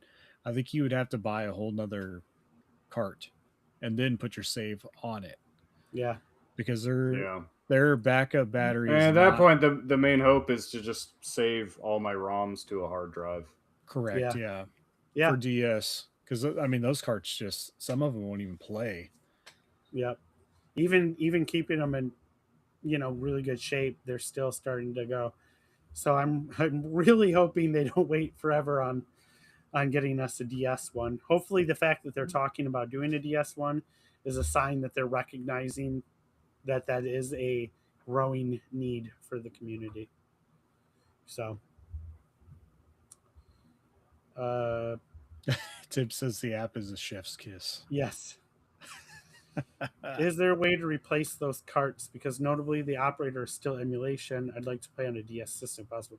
The only way you'd be able to do that, Flight C, is you could download the ROM, and technically you could get a flash cart and flash your ROM onto the flash cart and put it into your DS. That's the only way I could think of, unless you guys have a different idea. uh, I don't know because this is all hypothetical because there isn't a DS Right, operator. right. Uh, but I would think that because you could put a save back on a game or a Game Boy game with the operator, right? And the Super Nintendo. Yes, yeah, Yeah. and the Game Boy, yeah, both, So yeah, you should be able to, if the hardware works the same as what's currently out, you should be able to pull your save off of a DS cart if it's and then if it dies at any point in time, you would just need to buy another or by. version of that game and then replace the save on it with your But save. hopefully that copy also isn't degrading. Is They're the all degrading at some point, I Yeah, think. yeah, You might have to roll the And the dice. replacements will get rarer as time goes on. yeah. This is true. So But that's flash why I was carts are thinking you out could there. almost do like a flash card, yeah, You can get an and R4 card do that. and Yep. run it. And you might have to mod your DS or whatever some of them you don't have to. Some of them are I play don't right know if off the of DS the one is not. I don't have one. I know GBA you can do that yeah. without modding anything, but yeah, Those R4 cards are like a dime a dozen. You can get them for $5. You put a micro SD card in them. And like I said, I think that the DS one might be able to run just off the standard uh, revision, but the 3DS gets a little tricky because it was being constantly updated by Nintendo through yeah, the it internet. still gets Yeah. updates every now and then. So I think you have to mod your 3DS to play the R4 cards on those. All right, so anyway, that's my list. I included a little bit of hardware in there, just because it's a blast, and I'm planning on going through and pulling saves off of all of my Super Nintendo games and backing those up, and yeah, it's a lot of fun. It's got me re excited for all of my Super Nintendo collection again. Awesome. So I only have one other game that I played this week other than Adventure of Elliot, and that is Shadow of Colossus, which I have here. I did play the remake that was brought to us by Blue Point, who has been disbanded and no longer with us, I don't believe, anymore. But this is a game that I've always had the intention to go to. I think I played a little bit of it on PS2 at a friend's house, but I never really made it back to it. And I've owned the remake like since it launched almost. It was really cheap right out of the get go, but just been sitting sealed on the shelf all these years. Like 2018, I think, is when that dude came out. So I finally cracked it open and played it, and it does live up to the hype. It is a good game. I can only imagine what the climbing mechanics felt like on the PS2 version. Since I haven't played it so long, I'll have to fire it up and make a comparison. Because even the remake, like sometimes Wander is a little bit hard to control. The climbing doesn't always work exactly the way you want, and then also whenever you're kind of taking the Colossus down, they're doing a lot of things to try to keep you from hanging on to him anyway. So I found it really hard on the last boss to kind of work my way into position because the way that all the Colossuses work is they kind of escalate in the manner that you have to take them down as you go. There's 16 of them, and it starts off at the very beginning. Like the first one is just kind of teaching you how to get up on them. You know, it's pretty basic. You kind of wait for it to attack, and then whenever it attacks, its weapon gets stuck in the ground, and then you kind of climb the weapon to go up to it, and then you can climb on it and take it down. And then they get all, you know, some of them swim, some of them fly, and like you're having to do all these things and figure out every one of them is a puzzle in itself just to even figure out how to get onto them. Kind of like their own dungeon, but on the outside.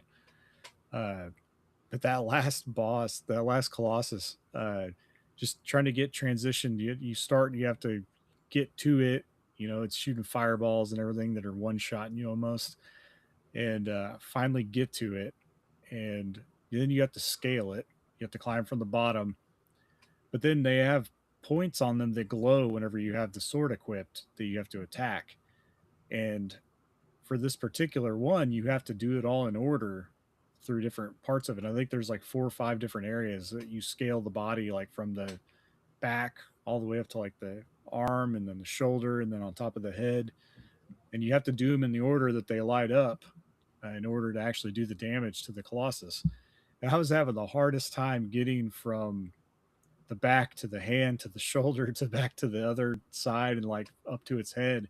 It took me like 2 hours to do that last one, and I think I did all the rest of them in like 4 hours. To put into perspective how many times I had to try. But the game is fun, and I did enjoy it. It does feel weird, and I think it's an intentional thing, but it feels isolated. The map is very large, like it's a huge, like this game would be a PS2 marvel. Like when you go back and think about how large of scale the map is, it's like it's massive. I mean, it takes you, it could take you up to like 10 minutes to ride your horse to where one of these guys are at. Is how big the map is, and but there's nothing in it. The only thing that's living in this map is you and the Colossus. You and 16 other beings are the only thing in this giant map, and your horse. So you're constantly riding around, and it's really quiet. You're listening to the nature and like kind of the humdrum of the low music that's kind of playing in the background. None of it is like really theatrical until you get to a Colossus. So it's just kind of eerie. Like there's no other living creature. There's some lizards, I guess, some like little bitty lizards that are crawling around the grounds in the mountain areas, but you don't really see anything else. There's no other enemies. So that was kind of weird. And then when you finish the game, you kind of, the story's kind of basic, but then once you finish it, you kind of realize that you're not even really the good guy. Like you're pretty much the bad guy of this game. Huh. You kind of went behind everybody's back and like stole the sword that you have because you're trying to save a loved one, but you end up kind of releasing a demonic being, I guess, in order to try to bring a loved one back, and you do it against the will of humanity. So yeah, I guess that really makes you the bad guy at some point. You kind of get consumed by it as you finish the game. To spoil a 25-year-old game or whatever. Yep. But I would definitely say that the story is not the strongest point of the game. Fighting the Colossus is definitely the fun part. I mentioned the Discord. I think my favorite one is this weird one that was I don't even know how to describe it. It's like a sandworm dragonfly creature that comes out of the sand, but then it can fly at some point because it has like these bags on it that are full of gas that kind of make it float. And it has like 4 paddles on it that remind me of a dragonfly, but they kind of hang down. They're almost like dorsal fins. And you have to like, kind of like you have to shoot the bags on the bottom of it with your bow and arrow in order to get it to where it kind of deflates and like comes back down to the ground, and then it kind of hovers real low, and you have to ride your horse up next to it, like alongside of it, and kind of jump from the back of your horse onto this thing. So it's kind of like a chase, like cat and mouse chase for quite a bit of it. It was a really fun battle. By the time you get up onto it, the bags start to reinflate. Next thing you know, the battle's being taken up into the sky again, and then you're having to figure out the weak spots on it that you're attacking. It's almost kind of like Monster Hunter before Monster Hunter, I guess. And the monsters are gigantic and you're climbing all over them, but it's definitely has the kind of feel where these battles are going to take, potentially take 20 minutes or so to figure out how to beat them. And they're all a puzzle. So anyway, I enjoyed my time with it. It was a good 8-hour, 9-hour game. There's a reason it's still talked about so much. For sure.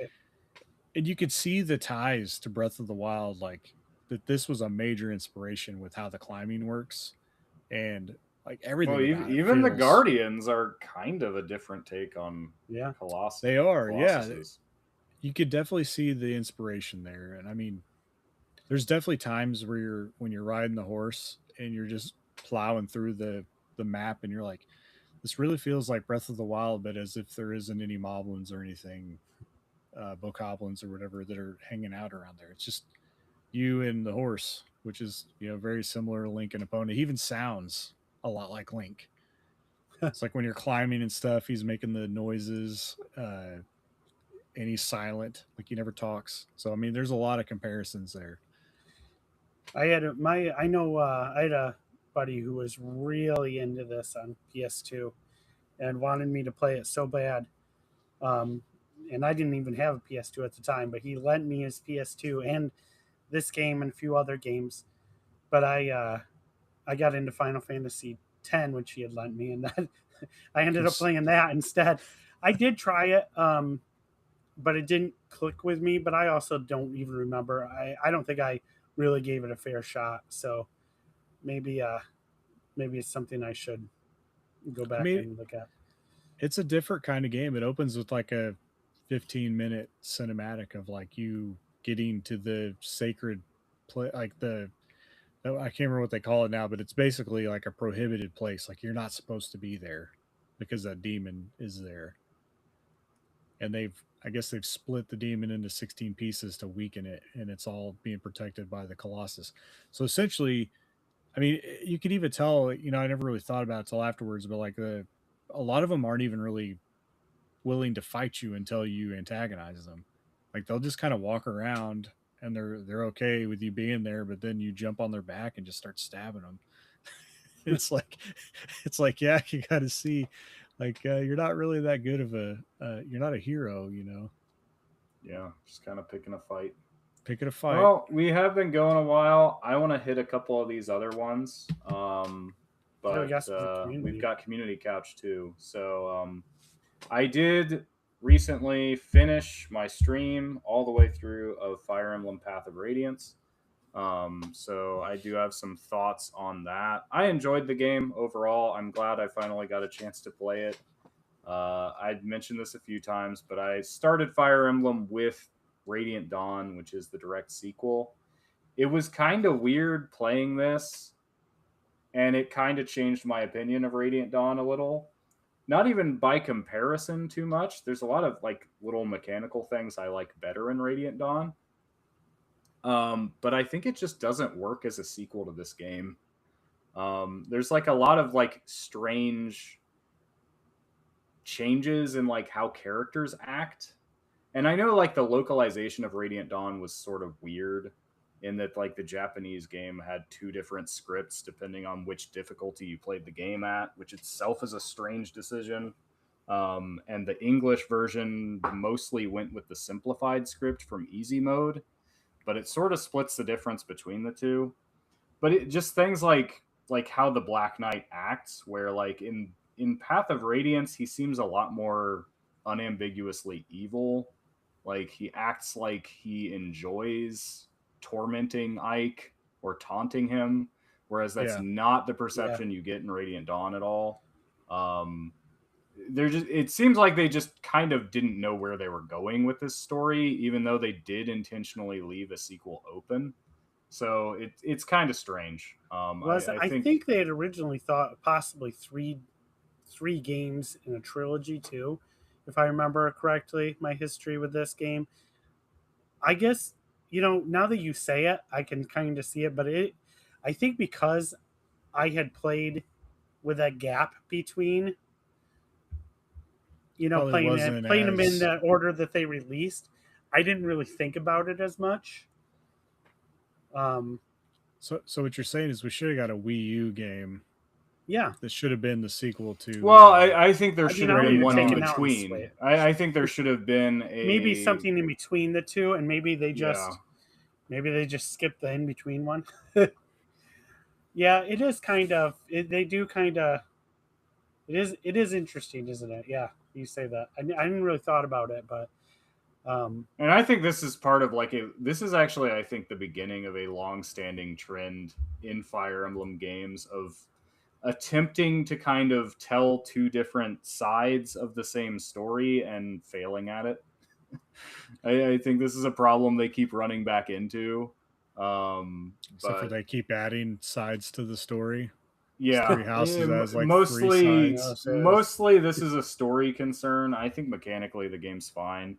I was pleasantly surprised. Like I was always told this is one of the easier games, so I played on hard mode because that's what Radiant Dawn calls normal mode anyway. It was actually, I think, par for the course for what I'd expect from like the GBA Fire Emblem games, at least. I think it's a little harder than the GBA ones. Yeah, I mean that's weird because I'd seen some people calling it like one of the easiest. I don't know if that's just based on easy mode. This is a baby game. I will say it does throw a ton of units at you. Mm-hmm. So if that's maybe your basis for it, but I mean, like getting to the final boss, like it was a slog because I could barely damage him. And like Ike capped his strength. Like that's just, you pretty much have to wait for Ether to trigger. Like you're not getting anywhere otherwise. Yeah. Because nobody else can even hurt him. Just Ike, the dragons, and whatever Lagoo's king you recruit at the very end. So, yeah, I mean, I enjoyed it. I'm glad I got to play it. It was an interesting experience. I don't think it really changes my overall assessment of where Fire Emblem is, though, because ultimately this is an old game. Well, right. If anything, it's gonna further reinforce your opinion. The other thing, I just yesterday started streaming Armored Core 2, so I am back on streaming Armored Core on Mondays, playing the PS2 games now, and really enjoying it. I was kind of surprised how much more natural it felt to me from the PS1 games when it's not that different. I'd forgotten that this is the game that introduced overheating, which maybe that's a hot take. I actually think it's kind of a cool mechanic. Even though it's irritating to overheat a lot. It's just because your weapons can heat up the opponent, it's another way that weapons differentiate besides just raw attack power. Yeah, it adds another factor in. It gives you another consideration to how you're building as well. So I really like that. I just really like Armored Core. I'm really excited to play the whole series. So I want to keep going with that. I don't know that I'll be streaming on Saturdays anymore, especially with our game night coming up one Saturday a month. So it'll probably just be Armored Core on Mondays for the foreseeable future. Maybe some other stuff as a surprise. But I also, while I was on vacation and while I was waiting for Adventures of Elliot to arrive, was playing the Castlevania Dominus collection. And I'd wanted to replay Portrait of Ruin, especially because the upcoming Bloodstained looks like it's kind of a revisit of that idea, having two characters as a pair. But for whatever reason, maybe just because it was the first one to come out on this collection, I booted up Dawn of Sorrow. And because Elliot took a long time to arrive, I wound up finishing the game. I reached a point where I was like 70% of the way through, and I'm like, I just need to finish it at this point. I think so. I saw somebody else play. It might have been Tim is playing this collection as well right now. Yeah, the DS games. I think. Yeah, Dawn of Sorrow is now. I knew going in, the game I remember liking the most out of the 3DS games is Order of Ecclesia, which is the last one. But I ultimately like all three of these games. They're all Castlevania at its peak before they stopped making 2D Metroidvania Castlevania games. And Dawn of Sorrow, I kind of immediately remembered why I didn't like it as much as Aria of Sorrow, the game before it on the GBA. And it's one of those situations where, kind of like Mega Man Star Force, where it's impossible not to think like this is just a worse version of what came before it. But then you realize it's still fun. And a lot of that comes down to the fact, I was talking to you guys about this on Friday night when we were playing Dokapon, I think, that the game kind of like encourages you to grind in a way that's not very fun, because you get souls as a random drop from enemies, and they're often very rare. But this game has like a weapon upgrade tree, which requires specific enemy souls. And some of these enemies only show up at like 2 or 3 locations in the whole castle.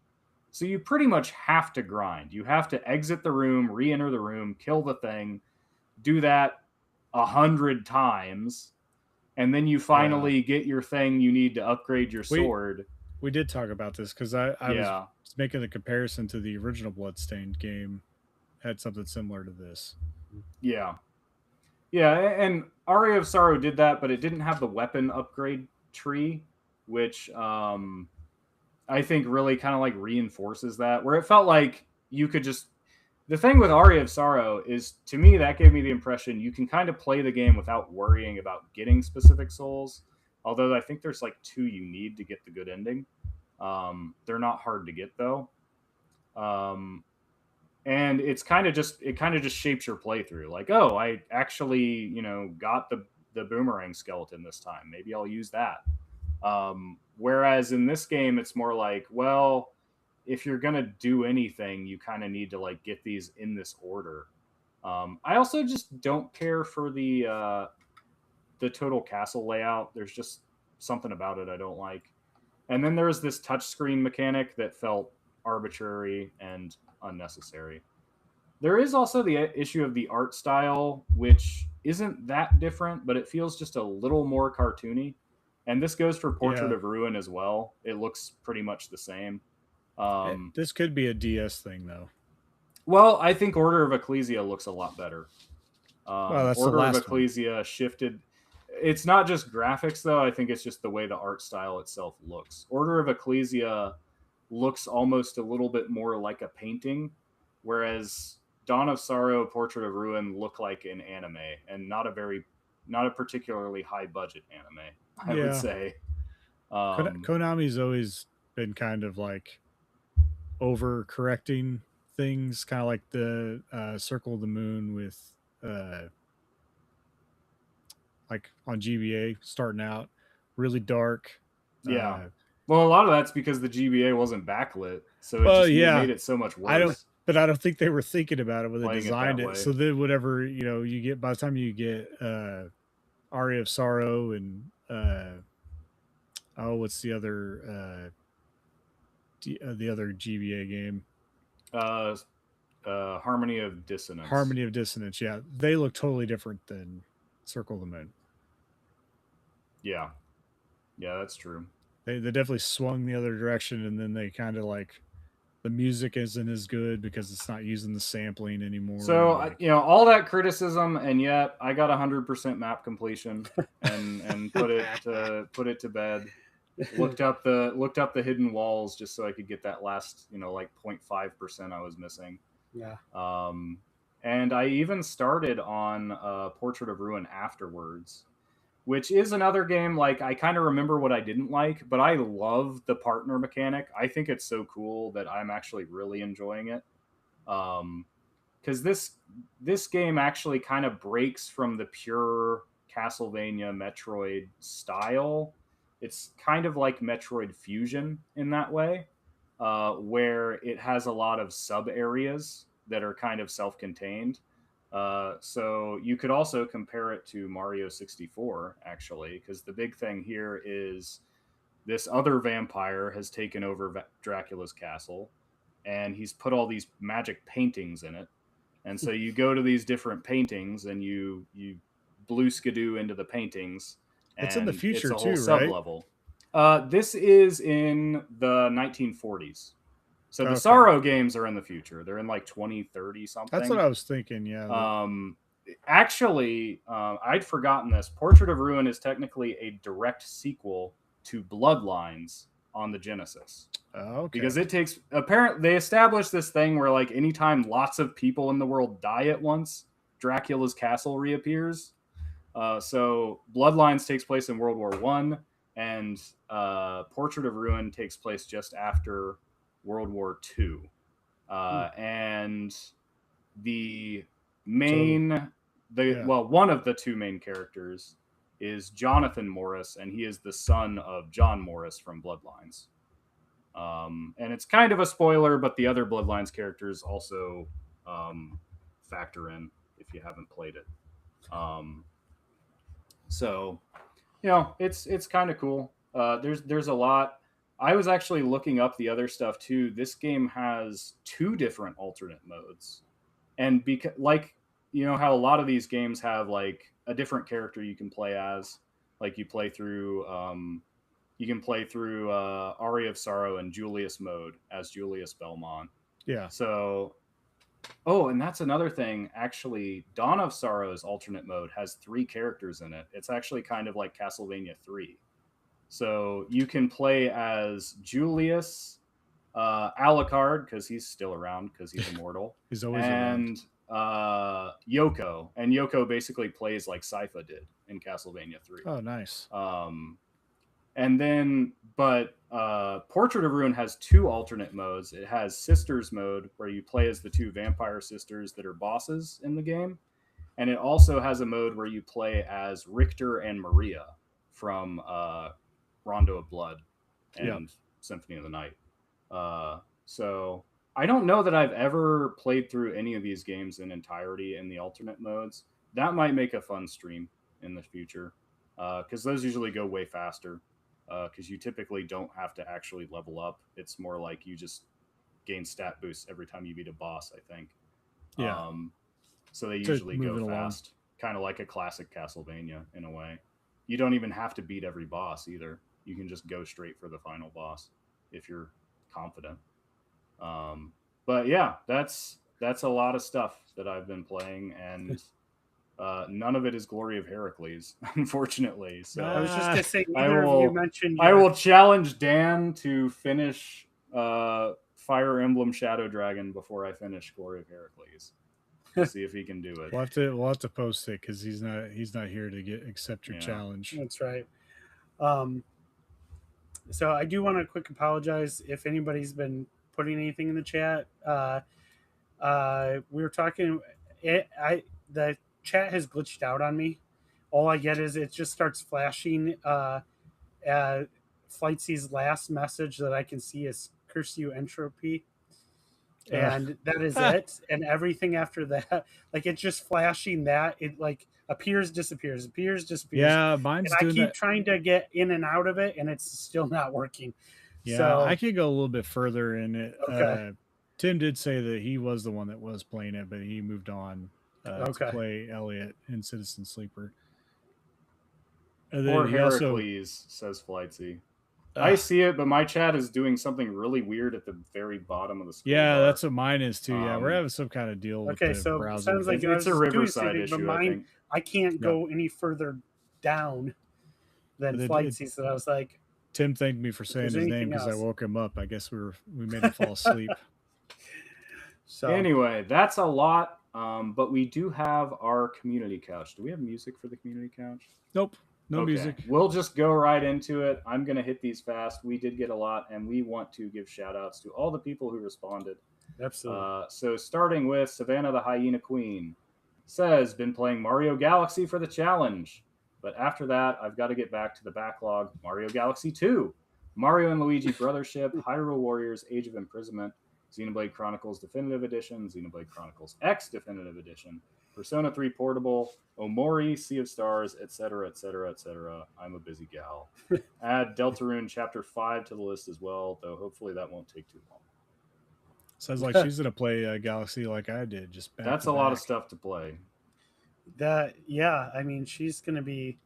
That's like 400 hours worth of stuff easy. she's talking about. So, good luck to her, for sure. And then Games with Coffee says, working on Final Fantasy VII Rebirth, but took a break to play Star Fox. After Rebirth, I'm going to switch to Clair Obscur, Expedition 33. Followed that by Mina the Hollower, and then Hades and Chained Echoes.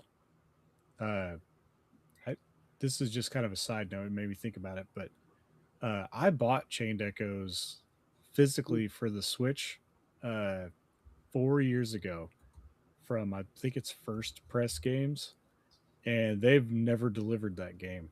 Oh wow! I'm still waiting. I think I've got a Steam code as like an apology. And then I seen the other day that I think it's Super Rare Games, the one out of the UK, is now offering Chained Echoes again physically. I guess they dropped First Press as a publisher and moved on to get the game published. But now it's like, man, I really don't know if I want to pay again, because I think I paid like $70 because this is so there's no way to offer any kind of refund. You just have to. I have asked, and they just kind of are ghosting everyone. And because like this game was in pounds, it's like I was on the opposite side of the conversion rate this time, so I paid more for my copy of Chained Echoes that never got delivered. Crazy. But. All right, Octorock says, I finally got to dig into Mina the Hollower. I'm about 15 hours in and having the time of my life. The game scratches such a specific type of itch for me, and I'm sure it would do the same for veteran gamers of a certain era. It somehow feels authentically retro and yet wholly unique at the same time. As much as the game is touted as a top-down Zelda-like, it borrows such as much DNA from the likes of NES games like Dragon Warrior, Star Tropics, Castlevania, and Ninja Gaiden. So as you might expect, I'm in heaven playing this game. You have me at Dragon Warrior and Star Tropics, but I'd have to see, because everything I've watched on that game, I'm intrigued in the game, but not enough to quite pull the trigger. But when you bring up Dragon Warrior and Star Tropics, you really scratch a certain part of an itch for me. But I'd like to see it because I'm not seeing how those games fit into it. I'm not really sure why he says Dragon Warrior. I don't see any Dragon Warrior. Star Tropics I could see as in that you're it's an action, like fighting wise. Like an action RPG, I guess. It's an action RPG with exploration and sometimes so that one makes sense. Hints. Ninja Gaiden is like a really good, like for difficulty wise, This is very Ninja Gaiden like. I don't know. So I'd like to hear him dig into a little bit more of these comparisons. Um, you guys might convince me yet. So we'll see. I'm a little worried because I'm just not as good at games as I used to be, and You could toggle all the toggles. I know. And there I are would all the have to do the toggles. toggles. You could I'd be have to do the invincible if you toggles. want. Yeah, I'd have to do the toggles, or at least some of the toggles, to make it a little Just do more 'em all. approachable for me. Yeah, Make yourself invincible. You just plow through right, everything with right. Mina. So we'll see. We'll see. All right. Trey says, I bounced onto Star Fox and Castlevania Harmony of Dissonance since getting the GBA Castlevania double pack last week. Ooh, It's my that's a first good one. Castlevania and my first Star Fox 64 playthrough. I hope to Nice. return to Mina the Hollower after, but Rhythm Heaven is coming soon. That's this Nobody- Thursday. None of us mentioned Star Fox. I know if Dan were here, we would have heard all about They'd that. be I rolling didn't over. get Star Fox yet. I did not pick it up yet either. So I have Star Fox, and I'm in the very first mission, and then I like put it off to the side for a minute, and then I started playing Shadow of the Colossus, and I never looked back. So now I got to go back to it. Huh. Dan would be very upset with me. Yeah, I played through the demo, and I was like, "Oh, this Yeah. is cool," but I have heard a lot of good about the multiplayer. Yeah, I've heard it's So- fun. You know, let's see. Beer Cerveza says, I've been playing through the games in the Resident Evil bundle, finished Requiem, then played through Biohazard, and just rolled credits on Village this weekend. All of these games are amazing. I was certain at least one of the games in the bundle was going to be a dud, but I was wrong. Requiem is definitely a contender for Game of the Year. So I think I want to say that Eric Plunk also has been playing through these. Yeah. He might have completed them or not. I bought them, and I think I started Biohazard, but I didn't make it very far before I got pulled away to something else. But I think I'm going to try to see if I can see if my son wants to play these, like hand the controller back and forth playing it and see, I think it's because these are more like cinematic. This is like a good movie game. But they're definitely on the list. I want to get to them. Drex1981 said, I've been playing the new Star Fox remake, which has been really good.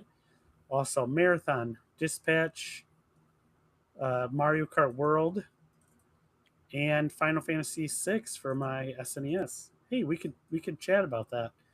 And also Street Fighter 6. I've been competing in tournaments. So I forgot he's talked about that before. He competes in different fighting tournaments, I think. Yeah, he does some of the local stuff around here. Okay. I think I've went with him before to a Smash tournament and got destroyed. But I think he's more into like all of the normal roundup of fighting games like that you would see at Evo. Right. So yeah, that doesn't surprise me. That's cool. We get a nice variety of people with a lot of different variety of game genres that they like to play. So it's actually kind of nice in our Discord. Yeah, I like It's not fighting all the games, same. but I can't stick with them long enough to get truly good. Right. Anything Yeah. besides Smash, at least. Even then, there's a long way to go. Your Wallet's Ambassador says, I've been playing Super Mario Galaxy, trying to get 242 stars as quickly as possible for Retro Rewind. I've also been playing an Archipelago run with some college friends, where I'm playing Mario Luigi Superstar Saga. My backlog includes Deltarune Chapter 5, Rhythm Heaven Groove. Hey, it can't be backlog if it's not out yet. Maybe the demo. He's like getting ahead of himself. The rest of the Mario and Luigi games after Bowser's Inside Story and every game I own. He did get the 242 stars though, so he He did. can cross that off the list. He basically beat the whole game in one day as Luigi. Because I Yeah. think he got like all 100 something That's a lot of stars. stars. Yeah, that's a lot of stars for one. I mean, I guess once you just got done doing it with Mario, you've got back Maybe in the that groove. backlog won't last too long. I don't know. I don't think Well, Rhythm every Heaven game he Groove is going owns, to I be a guess it super depends long on how game. every game he Yeah. owns. How How many of games those do you are, own? That backlog for me would be eternity. right? Yeah. All right, so that does it for our community couch and for episode 150. Thank you for listening to the RetroLogic podcast. We are proudly part of the Nintendo Dads family of podcasts. If you like what you hear, you can check us out on Blue Sky at retrologicgames.bsky.social. You're also welcome to jump into our friendly and 100% non-toxic Discord community. We'd like to know what games you're playing, old and new. And the link to that is also in the Blue Sky bio and at our website, retrologic.games. Yes. Until next time, goodbye, good night. See you later. Bye now.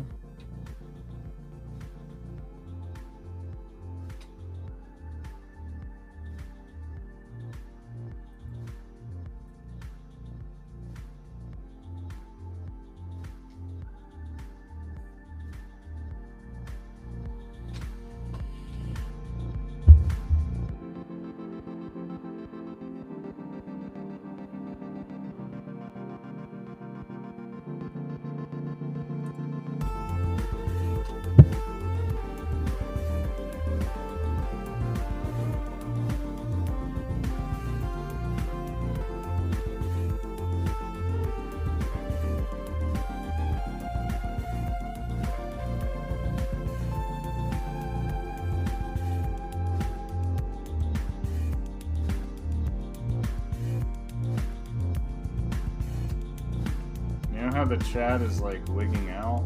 Now it's doing it to the beat of the music. Mine stopped. Oh, mine's still doing it. Mine's still stuck on that message way up. Mine just Far keeps over far. bouncing. I have no idea how much is It underneath keeps that. scrolling I up and back down. can't. It just, yeah, it's just doing that with Flight C's Curse You Entropy message.